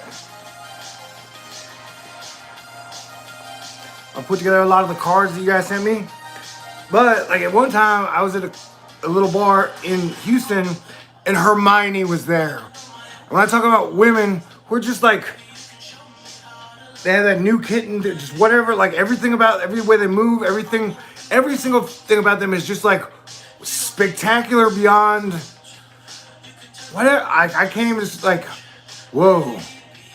And during the 3 music acts that played in this club bar, it was small, maybe like 30, 50 people.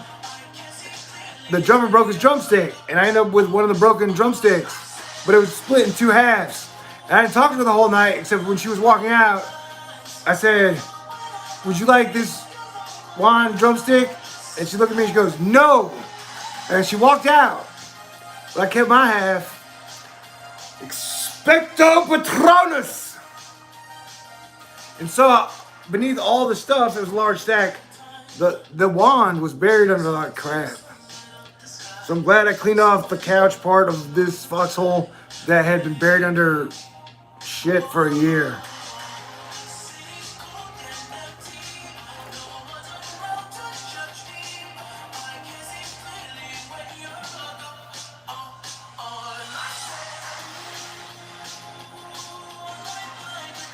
And I just remember being blown away by her posture. Like wherever she would stand, however she was just standing, like she was so good at standing. Just the way, wherever she would stand, and she was wearing like blue jeans and what looked like some type of version of like a varsity football jacket and a t-shirt. I mean, but it was more like a windbreaker, I don't know. But just, and this was 3 rock shows. And so, and it's only like 11 feet away. And I don't ever stare at people, but every time I look over, she was just so good at standing. And I just definitely respect people who get really good at cool stuff that other people can recognize and appreciate. And to me, it was like a flip side version of Midnight Cowboy when Dustin Hoffman and the cowboy are walking and the car almost hits him and he goes, "I'm walking here." But it was the more peaceful, like into the future, where he was walking here, but here we were in Houston and she was standing there. And just as Dustin Hoffman is good at walking in New York City, Hermione was good at walking in Houston.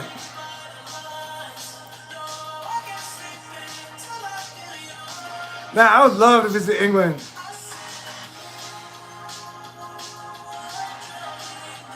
The home of James Bond? Are you kidding me? And then I would love to have someone in England or Britain hand me a plate of food and then have that plate of food be awesome. Because as an American, if you're in Britain, the like common trope is that like British food is just fucking horrible. It's just like bad mashed potatoes combined with vegetables you don't want, and then like some type of meat combo that isn't that satisfying or tasty. It's like you're gonna be getting liver or something. But I've never been there. But as an American, through all my whole life, we've just heard English food sucks. European, that type of, but you might get fish and chips. And somehow, if they were gonna do one thing kind of okay, it would be the fucking fish and chips.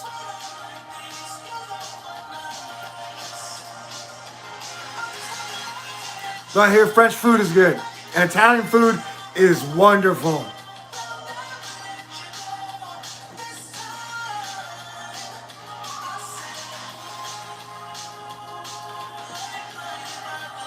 But I super love Chinese food and Tex-Mex as well. Plus sushi. That's such a world peace thing. Of like everybody across the planet took hundreds or thousands of years to learn how and perfect all these super cool dishes, which have their own regional flavor.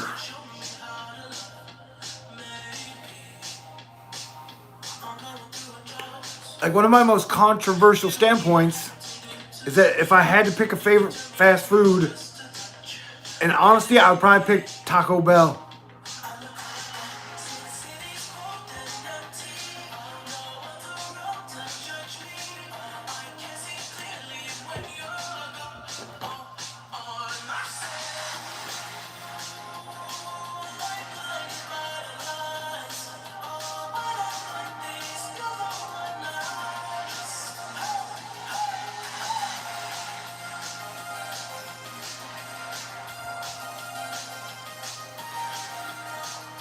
So yeah, I would love to combine the best of all of our cultures. But it does feel like, in a frustrating way, people aren't very mentally evolved from the Aztecs or the Spanish Inquisition. I just bit my own tongue, so maybe I was speaking out of turn, out of spite, out of anger.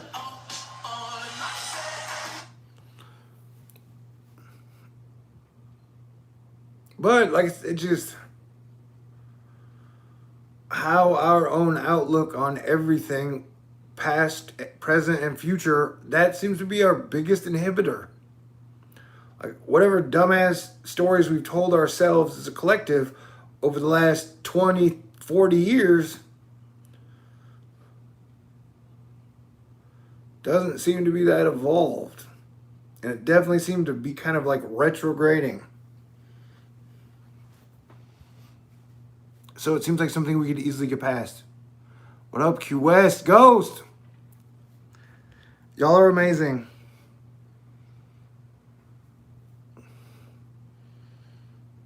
And so, just like in the 20s, with the Roaring 20s, I think 2022 is when the Roaring 20s begin. You know, like the birth of jazz, the birth of rock and roll. That like after the pandemic, 2.5 years later, that after going through all that shit, people were ready to fucking party. And they invented jazz.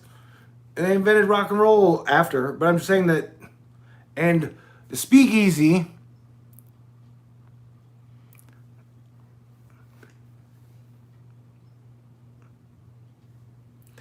thank you, Space Ace. I will definitely get me some tacos. The convenience store next to me has these little buckets of cotton candy, like 3 different flavors. And so I bet I could craft some badass cotton candy tacos. But I will get taco tacos. I will make taco tacos. Thank you. You guys are great. Oops, Q West.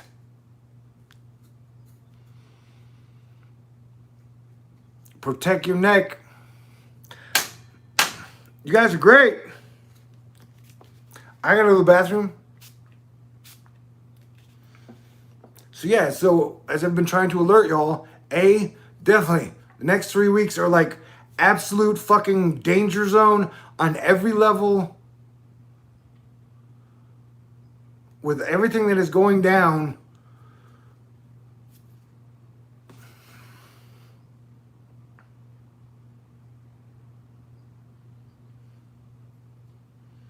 So I've tried to explain the whole Mars thing as best as possible.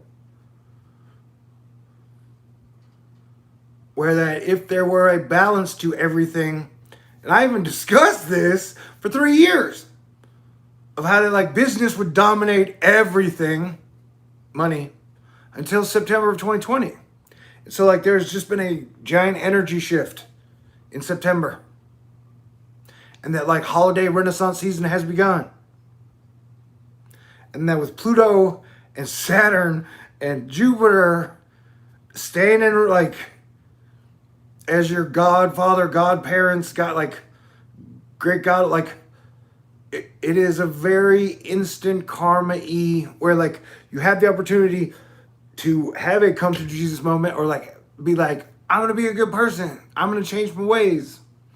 For the people who may not have been stellar, but that I think we will see more of the people who try to stay in a 2015 mindset won't do well at all. And for the next 7 days, that as Mars will get closest to Earth on the 6th, that like it's the whole retrogradian thing of that Mars doesn't know it's retrograde yet and still thinks Mars energy is like, I'm still the king shit of fuck mountain. All my plans are going great. I've been doing nothing but hitting fucking home runs for 26 months. That is still like Mars's attitude. Mars doesn't see its mistakes. Mars has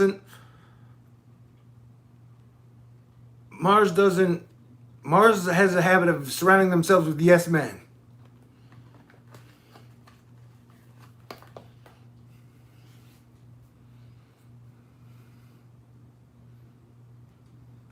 And so there's going to be like a very tantrumy aspect of the next 10 days. Definitely, it seems like, in my opinion, up to the Eris alignment.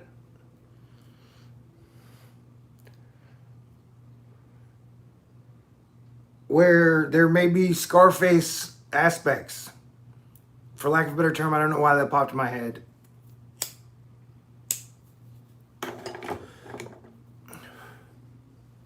It's like a giant mountain of cocaine and a bunch of machine guns.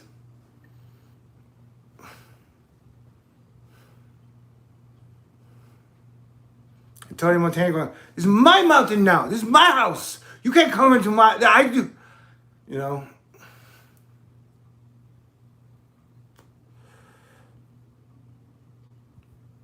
But that can be avoided.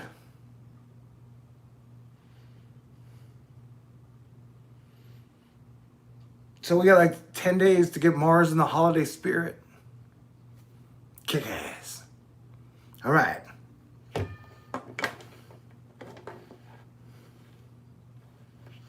And the list I go down of like, all right, we lost Kenny Rogers, Charlie Daniels, Trump's brother, Black Panther, and now Ron Paul had a fucking stroke live.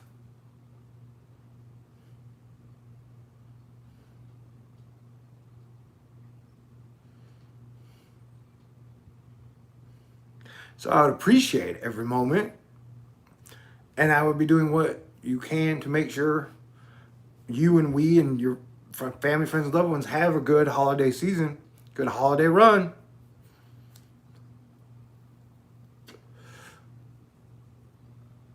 And it may be my delusions of grandeur, and I hope I don't regret saying this, but like I feel safer than ever. Asterisk, safer than I have in a long time. But there may still be, that may not be true at all, but I'm saying that I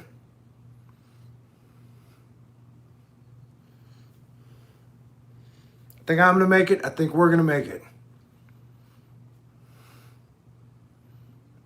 And I think my ability to assemble Asteroid Fight Club on the level I would like to assemble it as an actual functional team, I think it'll get a lot easier for me in December.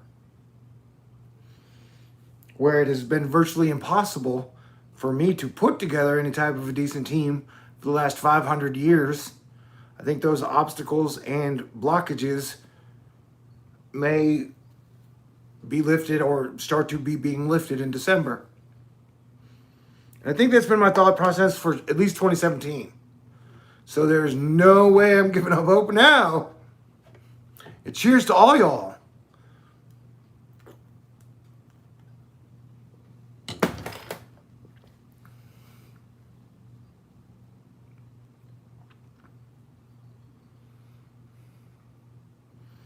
I'm going to go to the bathroom again.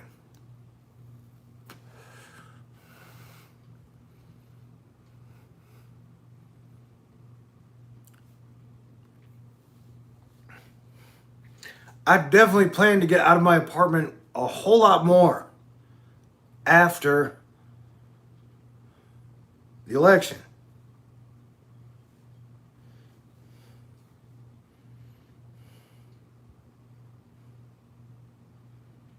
And my mom at the end of like 6 weeks ago was like, hey, I found you a used car. I got it. You got to pay me for it. Anyway, I'm supposed to get it somewhere after the 26th. And so I'm pretty sure if I get my used car and work out some with my mom, that I will definitely get to leave the house a whole lot more. And I would be more than happy to walk miles and miles and miles against the beach. And you know, walking in sand is harder than walking on grass or pavement. Like walking on soft sand is a better workout than walking on sand or pavement. I don't know if you knew that. Anywho, I still plan to be safe, and I think we got a year and a half to deal with the plague shit. And at this point, you know, like I said, I've given out the best advice I can. I think lockdown's coming back in October, and you're allowed to believe in whatever you want. If you want to catch it and then tell me how it is when you do get it, that's fine. I'm doing what I can to fucking avoid it, man. Like I said, if I got to go get my car from my mama, I sure as fuck don't want to bring the virus to my mother.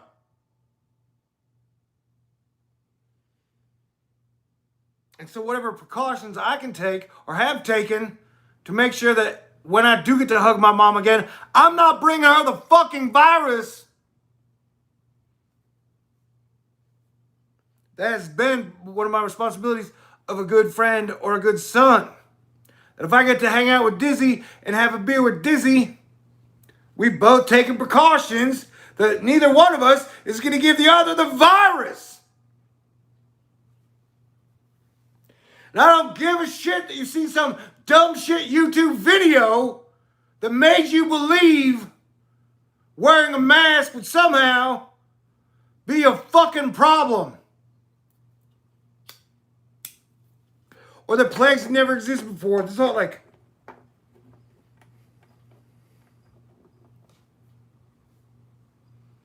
I don't want to get it. I don't want to give it to anybody. And that's all I have to say about that today.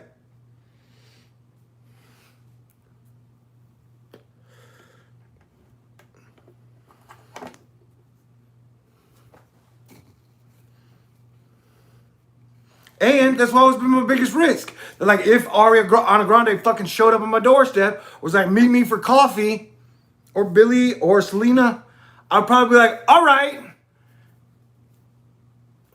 And I would guess that none of them has been as militant about me, or as protective or defensive.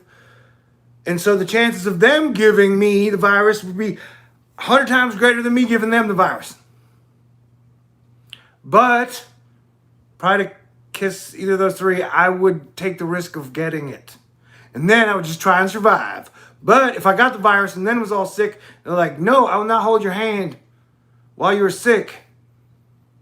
Then I would be like, fuck! I did all this shit for nothing! And now I might die. Sorry.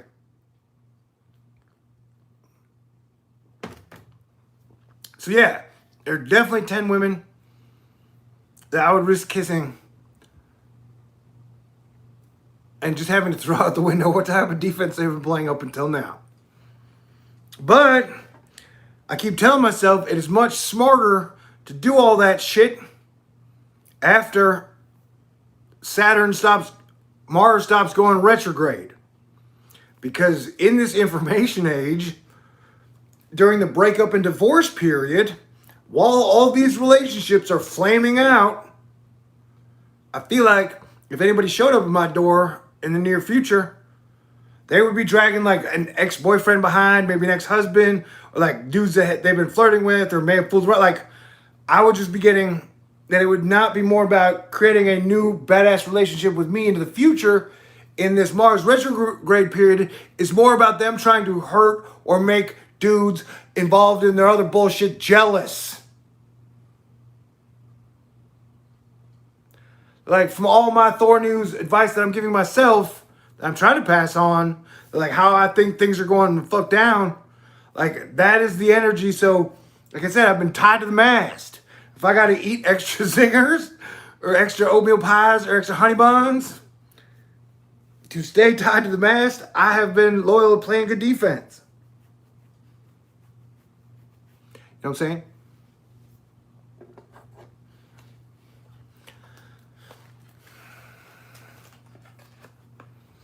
I am glad we are having this talk, and you guys are awesome.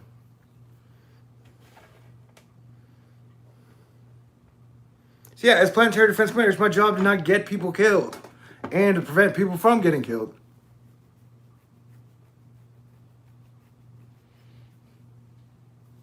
And Doc's like, masks are for commies. And Canada's going back into fucking lockdown. And you can like spit out New World Order. You can spit out all these dumbass fucking bumper stickers that have been like the only narrative since 2015. And yeah, like they're abusing the virus, like the virus situation, but it's still a fucking virus I don't want to get. I've talked to enough people that it is fucking real. And if you get it and you're a certain blood type, you will be miserable and it will hurt you and you may die. It's like the study that came out where the people were trying to say, hey, it doesn't kill like 99% of people under 60, but 3% of people over 60 die, and 5% of anyone over 70 dies.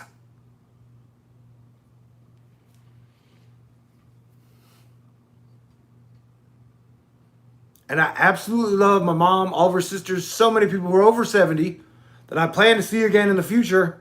And my grandmother made it to 95. So I would love to have my mom and all of her sisters around who are Viking women till they're 95. And so if I got to play fucking super awesome defense to protect my mama, her sisters, Texas Angel, all the grandmothers, then that is what I'm going to do. And I'm not going to fucking fall prey to a political narrative that is based on stock markets and politics. Woo!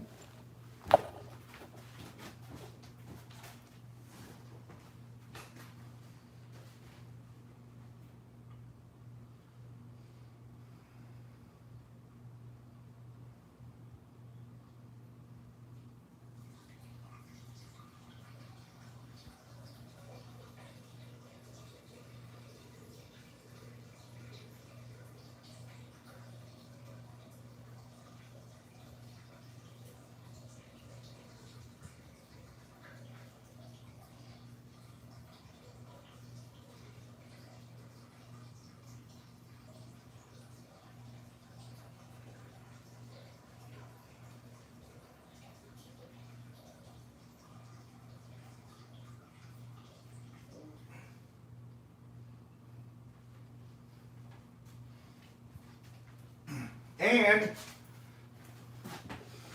I'm patient enough to where that, just as I've warned every single person, I don't know what's going to happen in October, but with like Trump holding a fucking rally every fucking day and Florida being like, hey guys, we're just opening everything back up like it was 2019.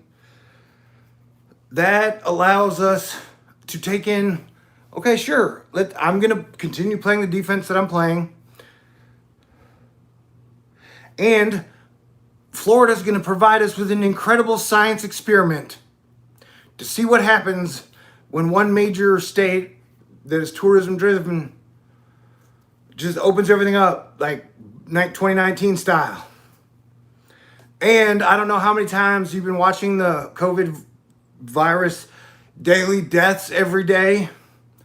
I don't know, I've watched it 1,000 times in the last year just to check on how many people the virus killed or supposedly killed that day. And I have seen Florida revise their number from like 400 or 300 and something down to 100, I don't know, 10 times. Where the initial estimate was like, 400 people died today. And then like 35 minutes later, like, we meant 138. And I've seen that shit happen in Florida a fucking bunch.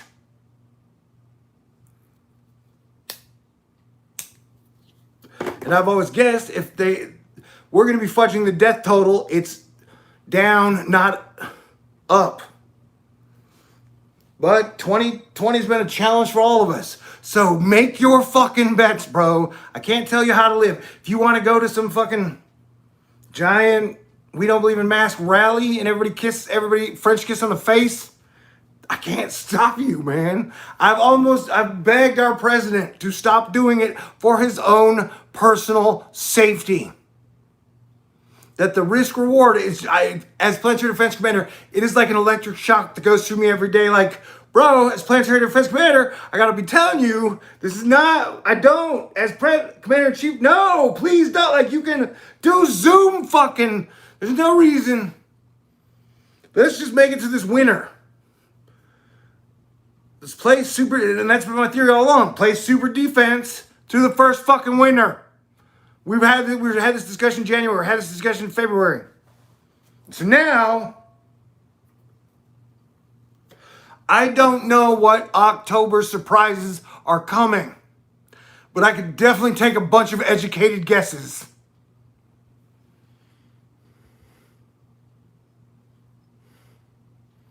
And I spent months asking everybody to super be ready to play super defense, that like October would be our hardest month.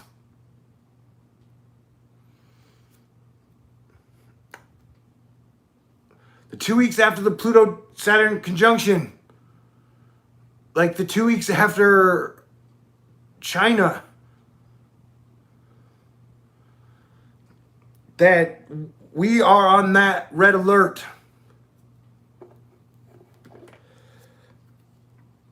And that's like October's the giant fucking hump. October's the month we've been staring at all year long.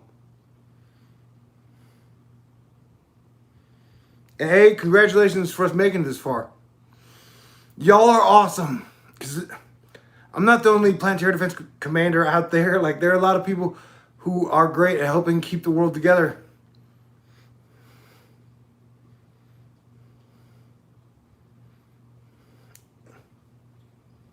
I mean, all the parents who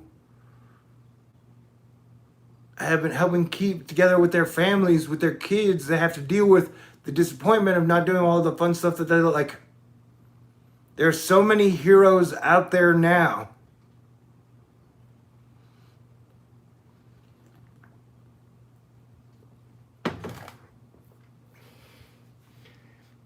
And I just think, like, we gotta hang on for a couple more months, and that somehow, and this has always been my prediction since 2017, things will really start to improve. It was like in 2014, I made a statement, like, we are choosing our future now. And that whole point was like, look, we have World War III that we have to avoid in 2015. So we're going to choose our future. And we avoided World War III.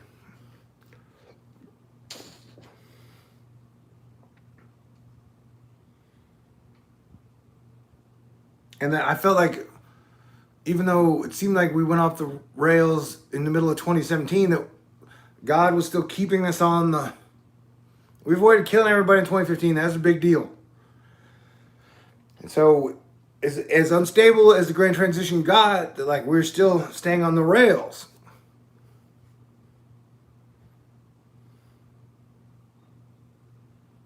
And I think if we were united before 2020, we would have avoided the plague altogether, but we didn't. And so the plague is part of the divine course correction.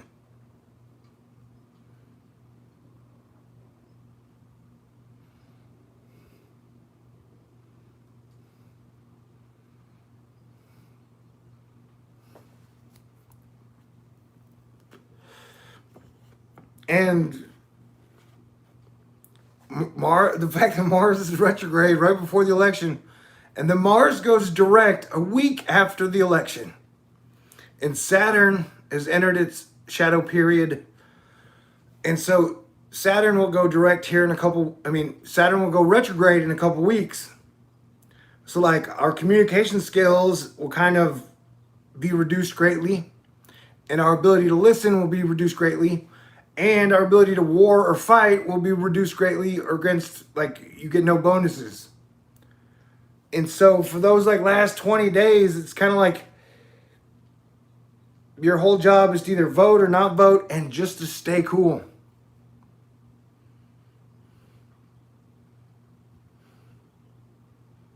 And that technically everyone can take a vacation 20 days before the election. And, like, look, you've talked about it for 4 years. Now it's voting time. Everybody just shut up and do it or don't vote. Don't do it. And then let's work together on whoever wins the contest.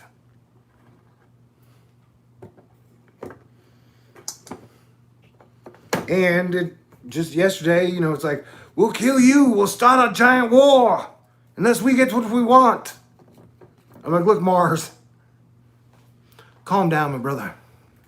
You'll get used to the retrograde energy. You know what I'm saying?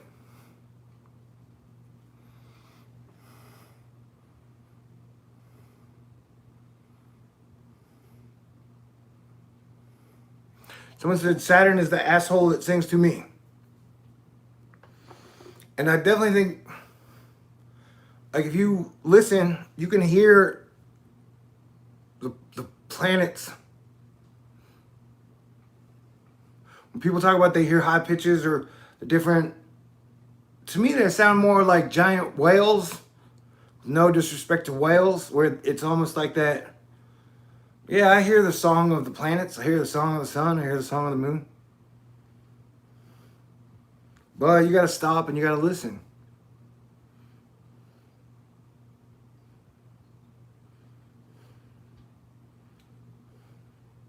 And it's weird how we've, with all our education and all our digital stuff, like, humans have just gotten, like, have been obsessed with like, this is evil, that is evil, that's evil, this is evil, he's evil, she's evil, that's evil, this is bad, this is evil. Like that's been like to me the last 5 years.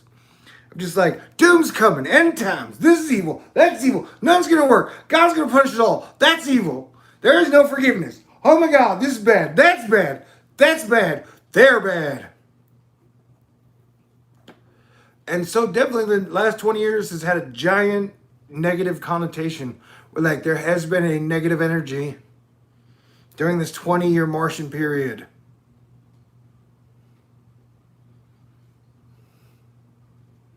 And Nostradamus said in 1999, in the 7th month, terror would come from the sky and rain. Otherwise, rain wouldn't be forever.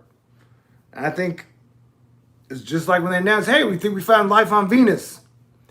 That the whole Martian dominating story of the last 20 years. I'm definitely in for 20 years of Venus, man.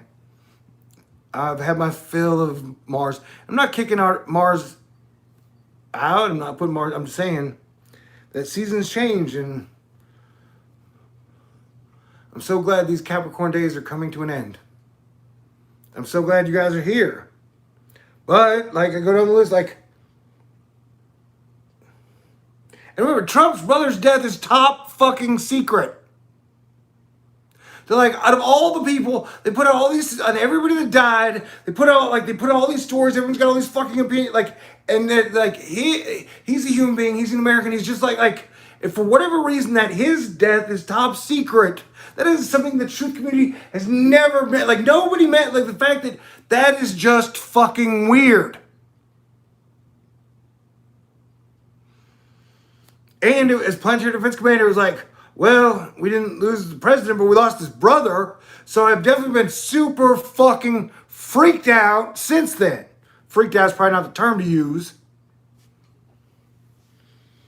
And the last time Pluto was at this point in Capricorn, King of France died, and the Sultan of the Ottoman Empire, which was a giant fucking empire, their head dudes died. Or like the head Capricorn guys, the guys who'd been in power for so long, the main, like, we are king shit of fuck mountain, all of a sudden they were just taken out of the picture.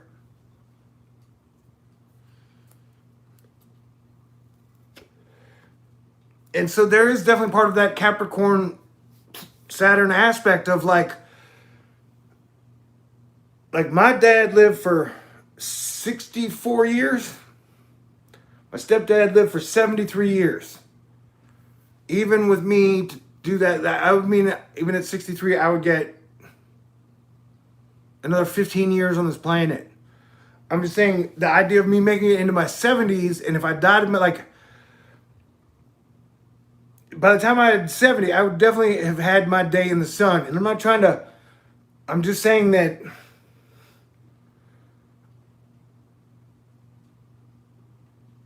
every fact has shown us that it has never been more dangerous for anyone over the year of 70. That in this Pluto Capricorn, like, where the old guard, that we don't know which of the old guard will survive. But that Pluto is here, and the ferryman, you don't know. And so the fact that, like, we're having an election, and the two dudes who are running are literally it's like roll a 20-sided dice. Like, you got a 1 in 20 chance. Oh, if you catch it, you may die. Like a critical hit in Dungeons and Dragons, technically though, you're rolling against someone, a 20 would be like, that's the damage I did. But if you're rolling for yourself of like defense, if you roll a 1, you're dead. Like, your character's straight up fucking dead.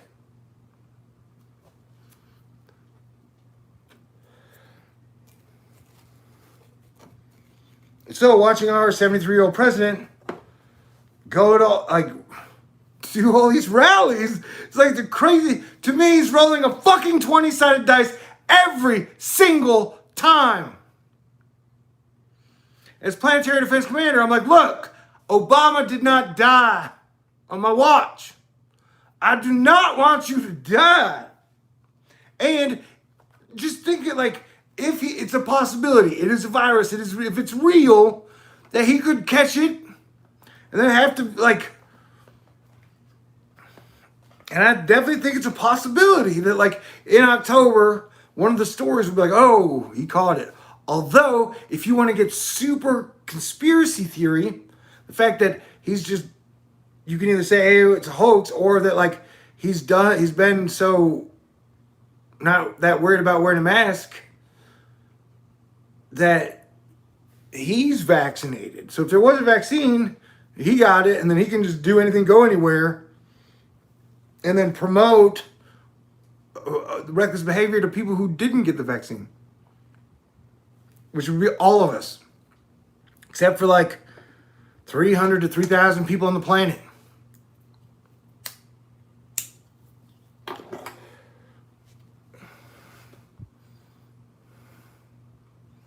So as Planetary Defense Commander, I want both Biden and Trump to survive.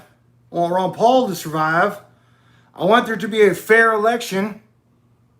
And then we do the best we can with whoever wins.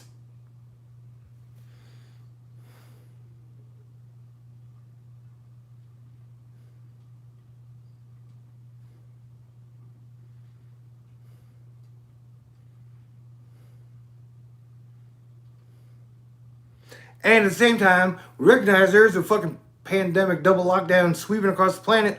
So you help the people out. You help give them food money, electricity money, help them stay in their homes.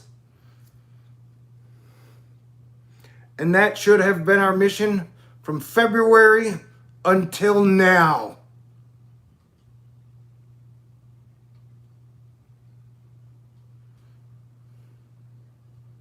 And that is what I've been a proponent of from February until now.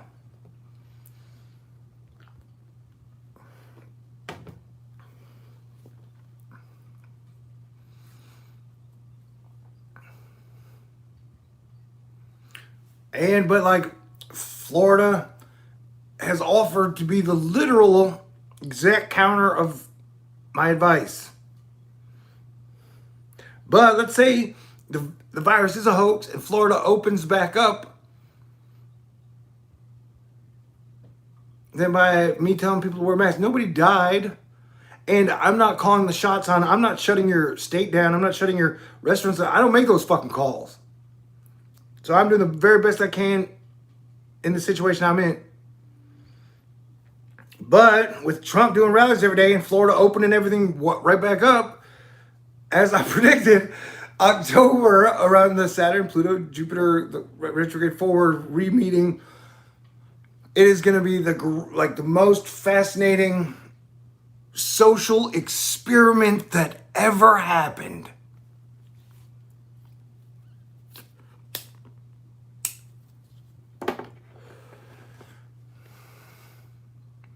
And I still believe that up until now, everything has been done to support the stock markets.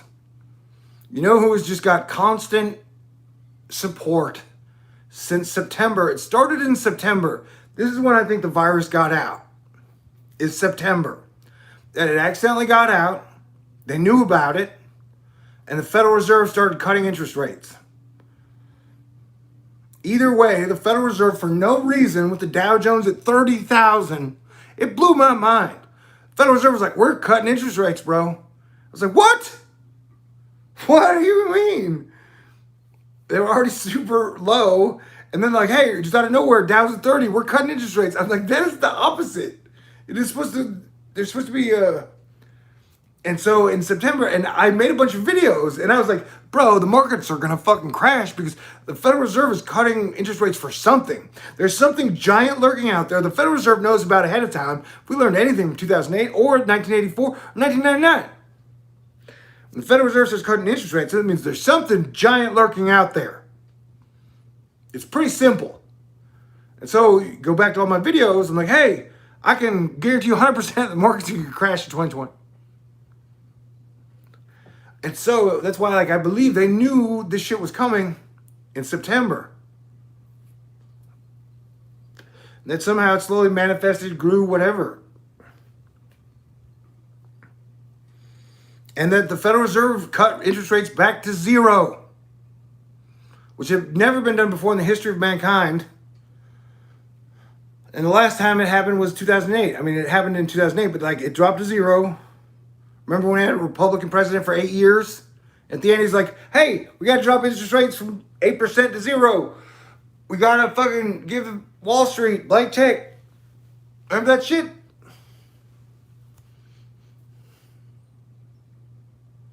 So we've had a Republican president for 4 years, and lo and behold, we are cutting interest rates again. Remember, the interest rate cutting began under Bush's term. Like when the Federal Reserve's like, fuck, something major's about to happen, we were cutting interest rates. So lo and behold, we're cutting interest rates again. And so like all the effort of the whole since September has been to like make sure the markets stay high. Even during the drop, like boom, get those fucking stocks back up. We ain't got time to worry about the people. We ain't got time to worry about wildfires. We ain't got time to worry about hurricanes. We gotta fucking take care of the stock markets all day long. We have to attend to all the stock market's needs. And let me tell you, there are many, and the markets are insatiable. It's like today, like the biggest winner in the stocks was the cruise lines.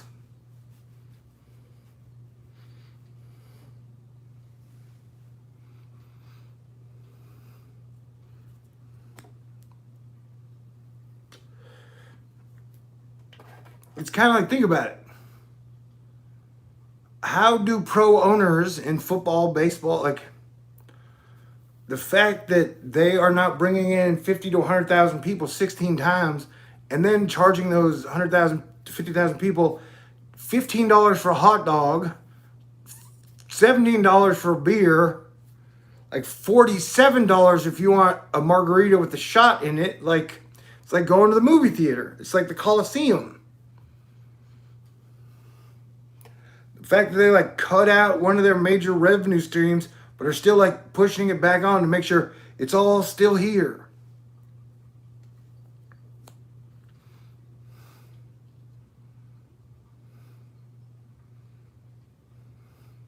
It's like just make sure that the pro sports leagues are still running and make sure the markets are high.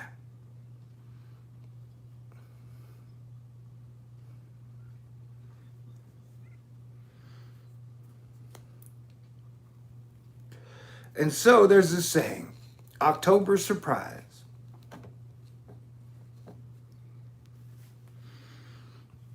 And so it's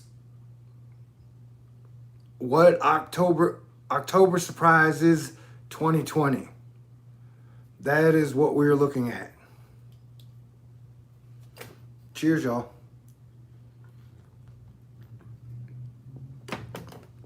Thank you. You guys are great.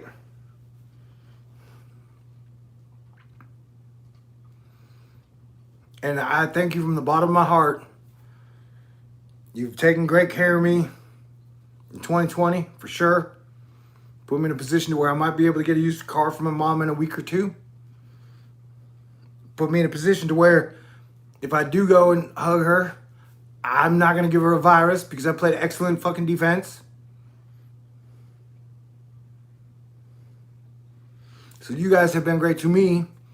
I've tried to put out as much good, honest information that I thought would help you as possible.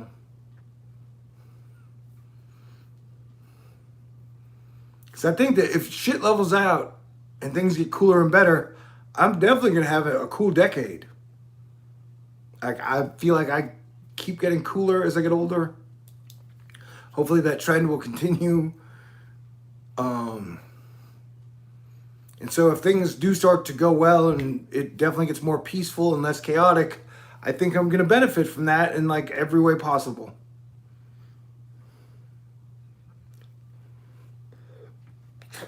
And the fact that I never tried to sell you Obama as the only savior or Trump as the only savior, even though I caught flack for it from both sides the whole time either way. 4 years one way, 4 years the other. I think a year from now, definitely a lot of people could be like, hey, dude, Thor's right. I get it. Thor's cool, man. They think there may be a coming 2 or 3 year wave of people like, hey, y'all, guess what? Thor is cool. That's a cool dude. We're glad Thor's on Earth. I think we could get into that territory. Especially 2025 when solar maximum and the sun is kicking it. There's even like a 5% chance y'all are going to be sick of hearing about me. Like, damn, why y'all talking about Thor again?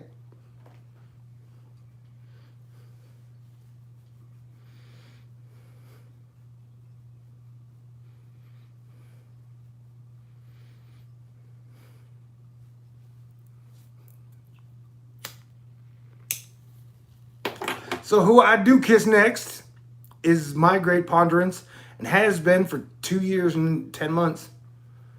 But I'm pretty sure she's going to be super special, super awesome, and definitely an X-Men, Astonisher, Avenger, Justice League type quality caliber. She's going to be at least 75% as cool as I am. Oh, it was a joke. Let's drink the jokes, shall we? You guys are great. You guys are fantastic. I can't. Thank y'all. Thank y'all. Thank y'all. And Space bought me tacos. But you guys were all like,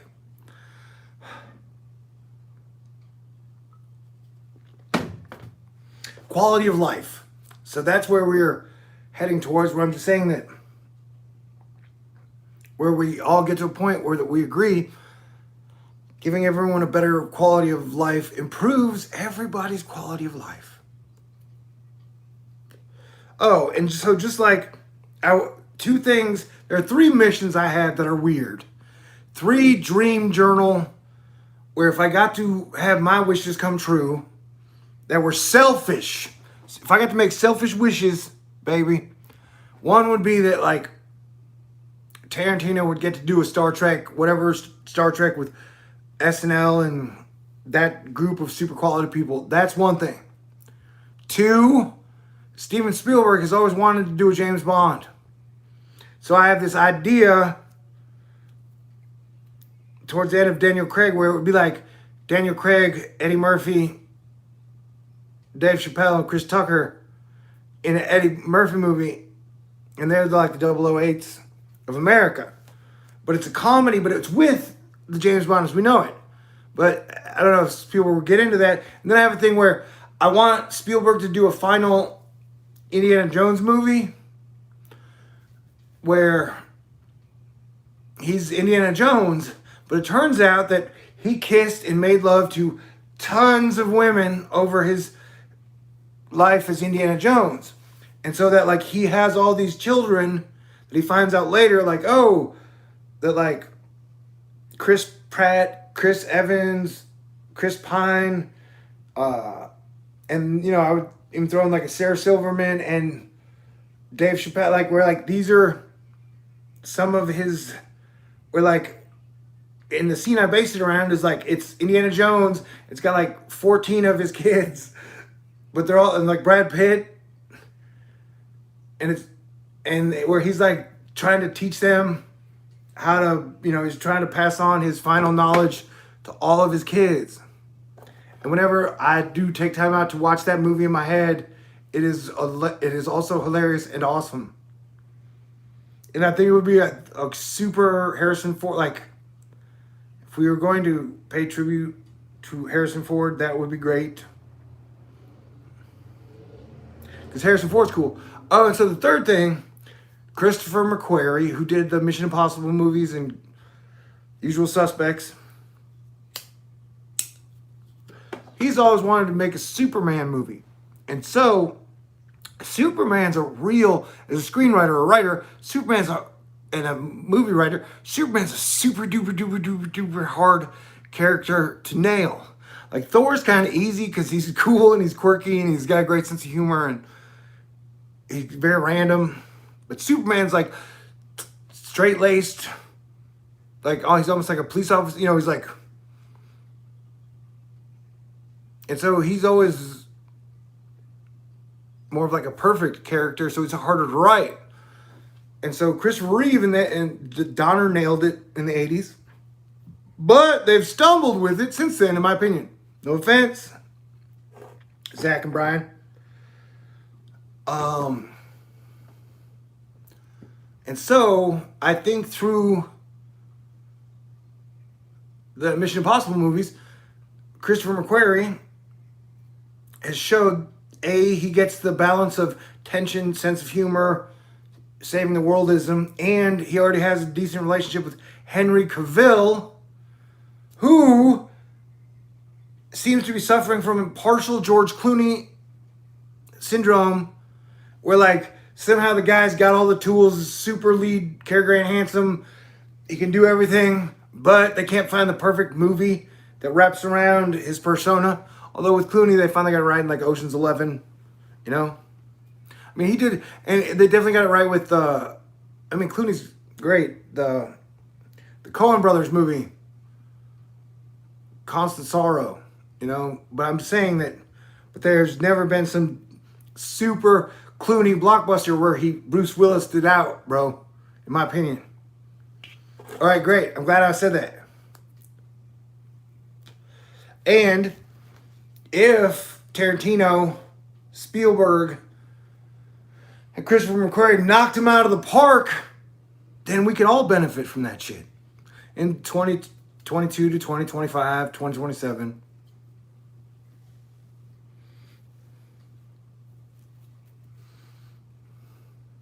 And can I just say this, y'all?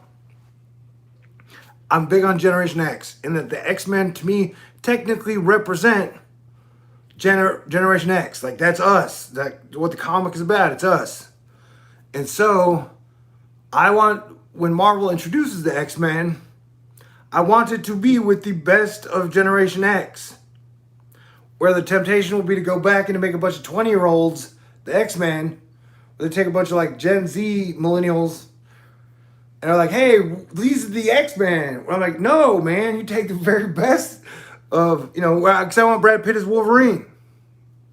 And The Rock is Colossus, and Emma Watson is Kitty Pryde. And Mark Wahlberg is Cyclops. So I would, to me, it would just be very apropos to plug in the very best of Gen X as those lead characters.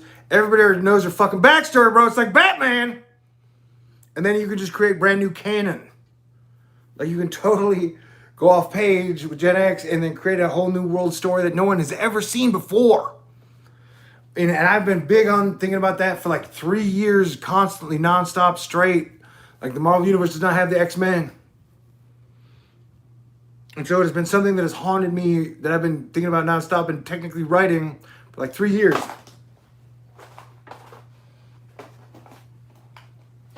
And so I'm glad I got to tell you guys that.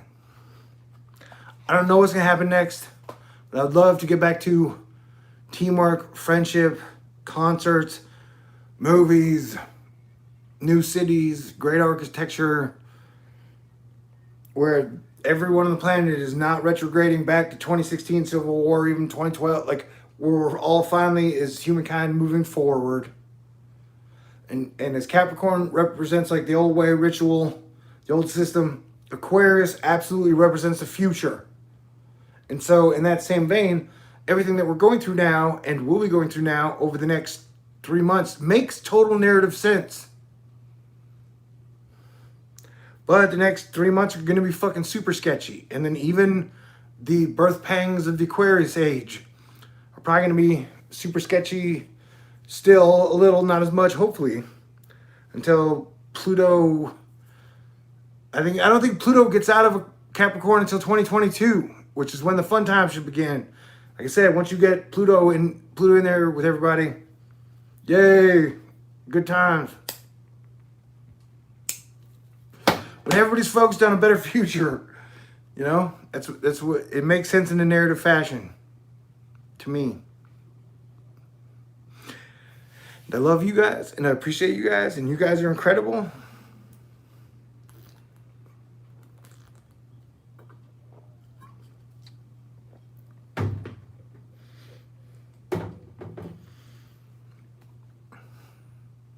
But I'm treating it like I could be the next Ron Paul. And so I could have a stroke tomorrow. So I definitely want to do the most I can to enjoy everything good about everything that's around me now.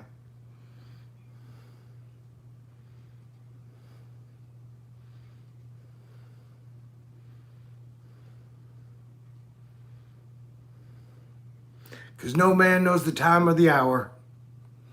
And so when my fellow Christians get into biblical prophecy, every single one of them always seems to forget. Like Jesus reminds us, hey man, nobody knows, bro. Nobody knows when all this shit is coming. Nobody knows, man.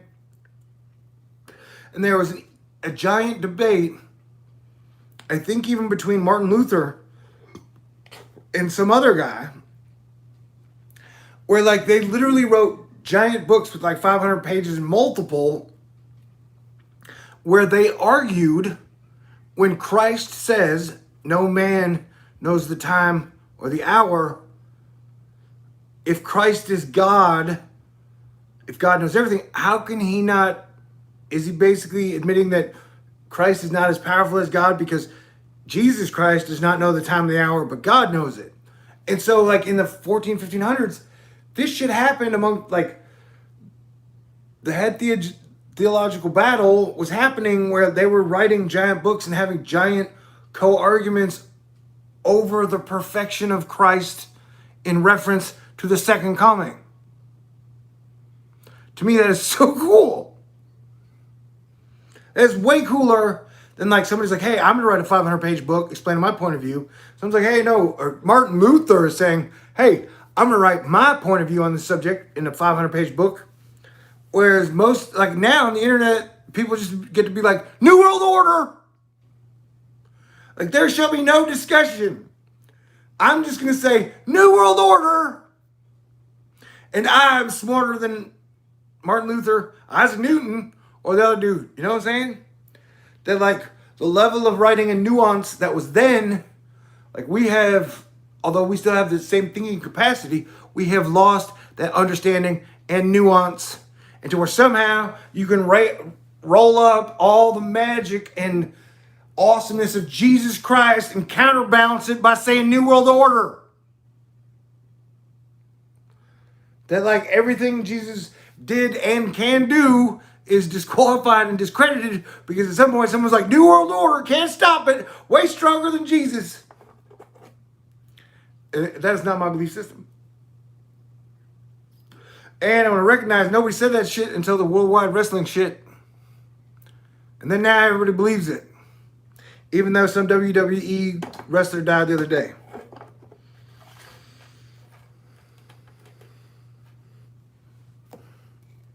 So as cocky as I am, I'm still super humble about the things I try to warn or predict. But definitely, like Isaac Newton got pissed off that there were so many vagaries where people are talking about it all the time, but they're talking in like superlative vagaries.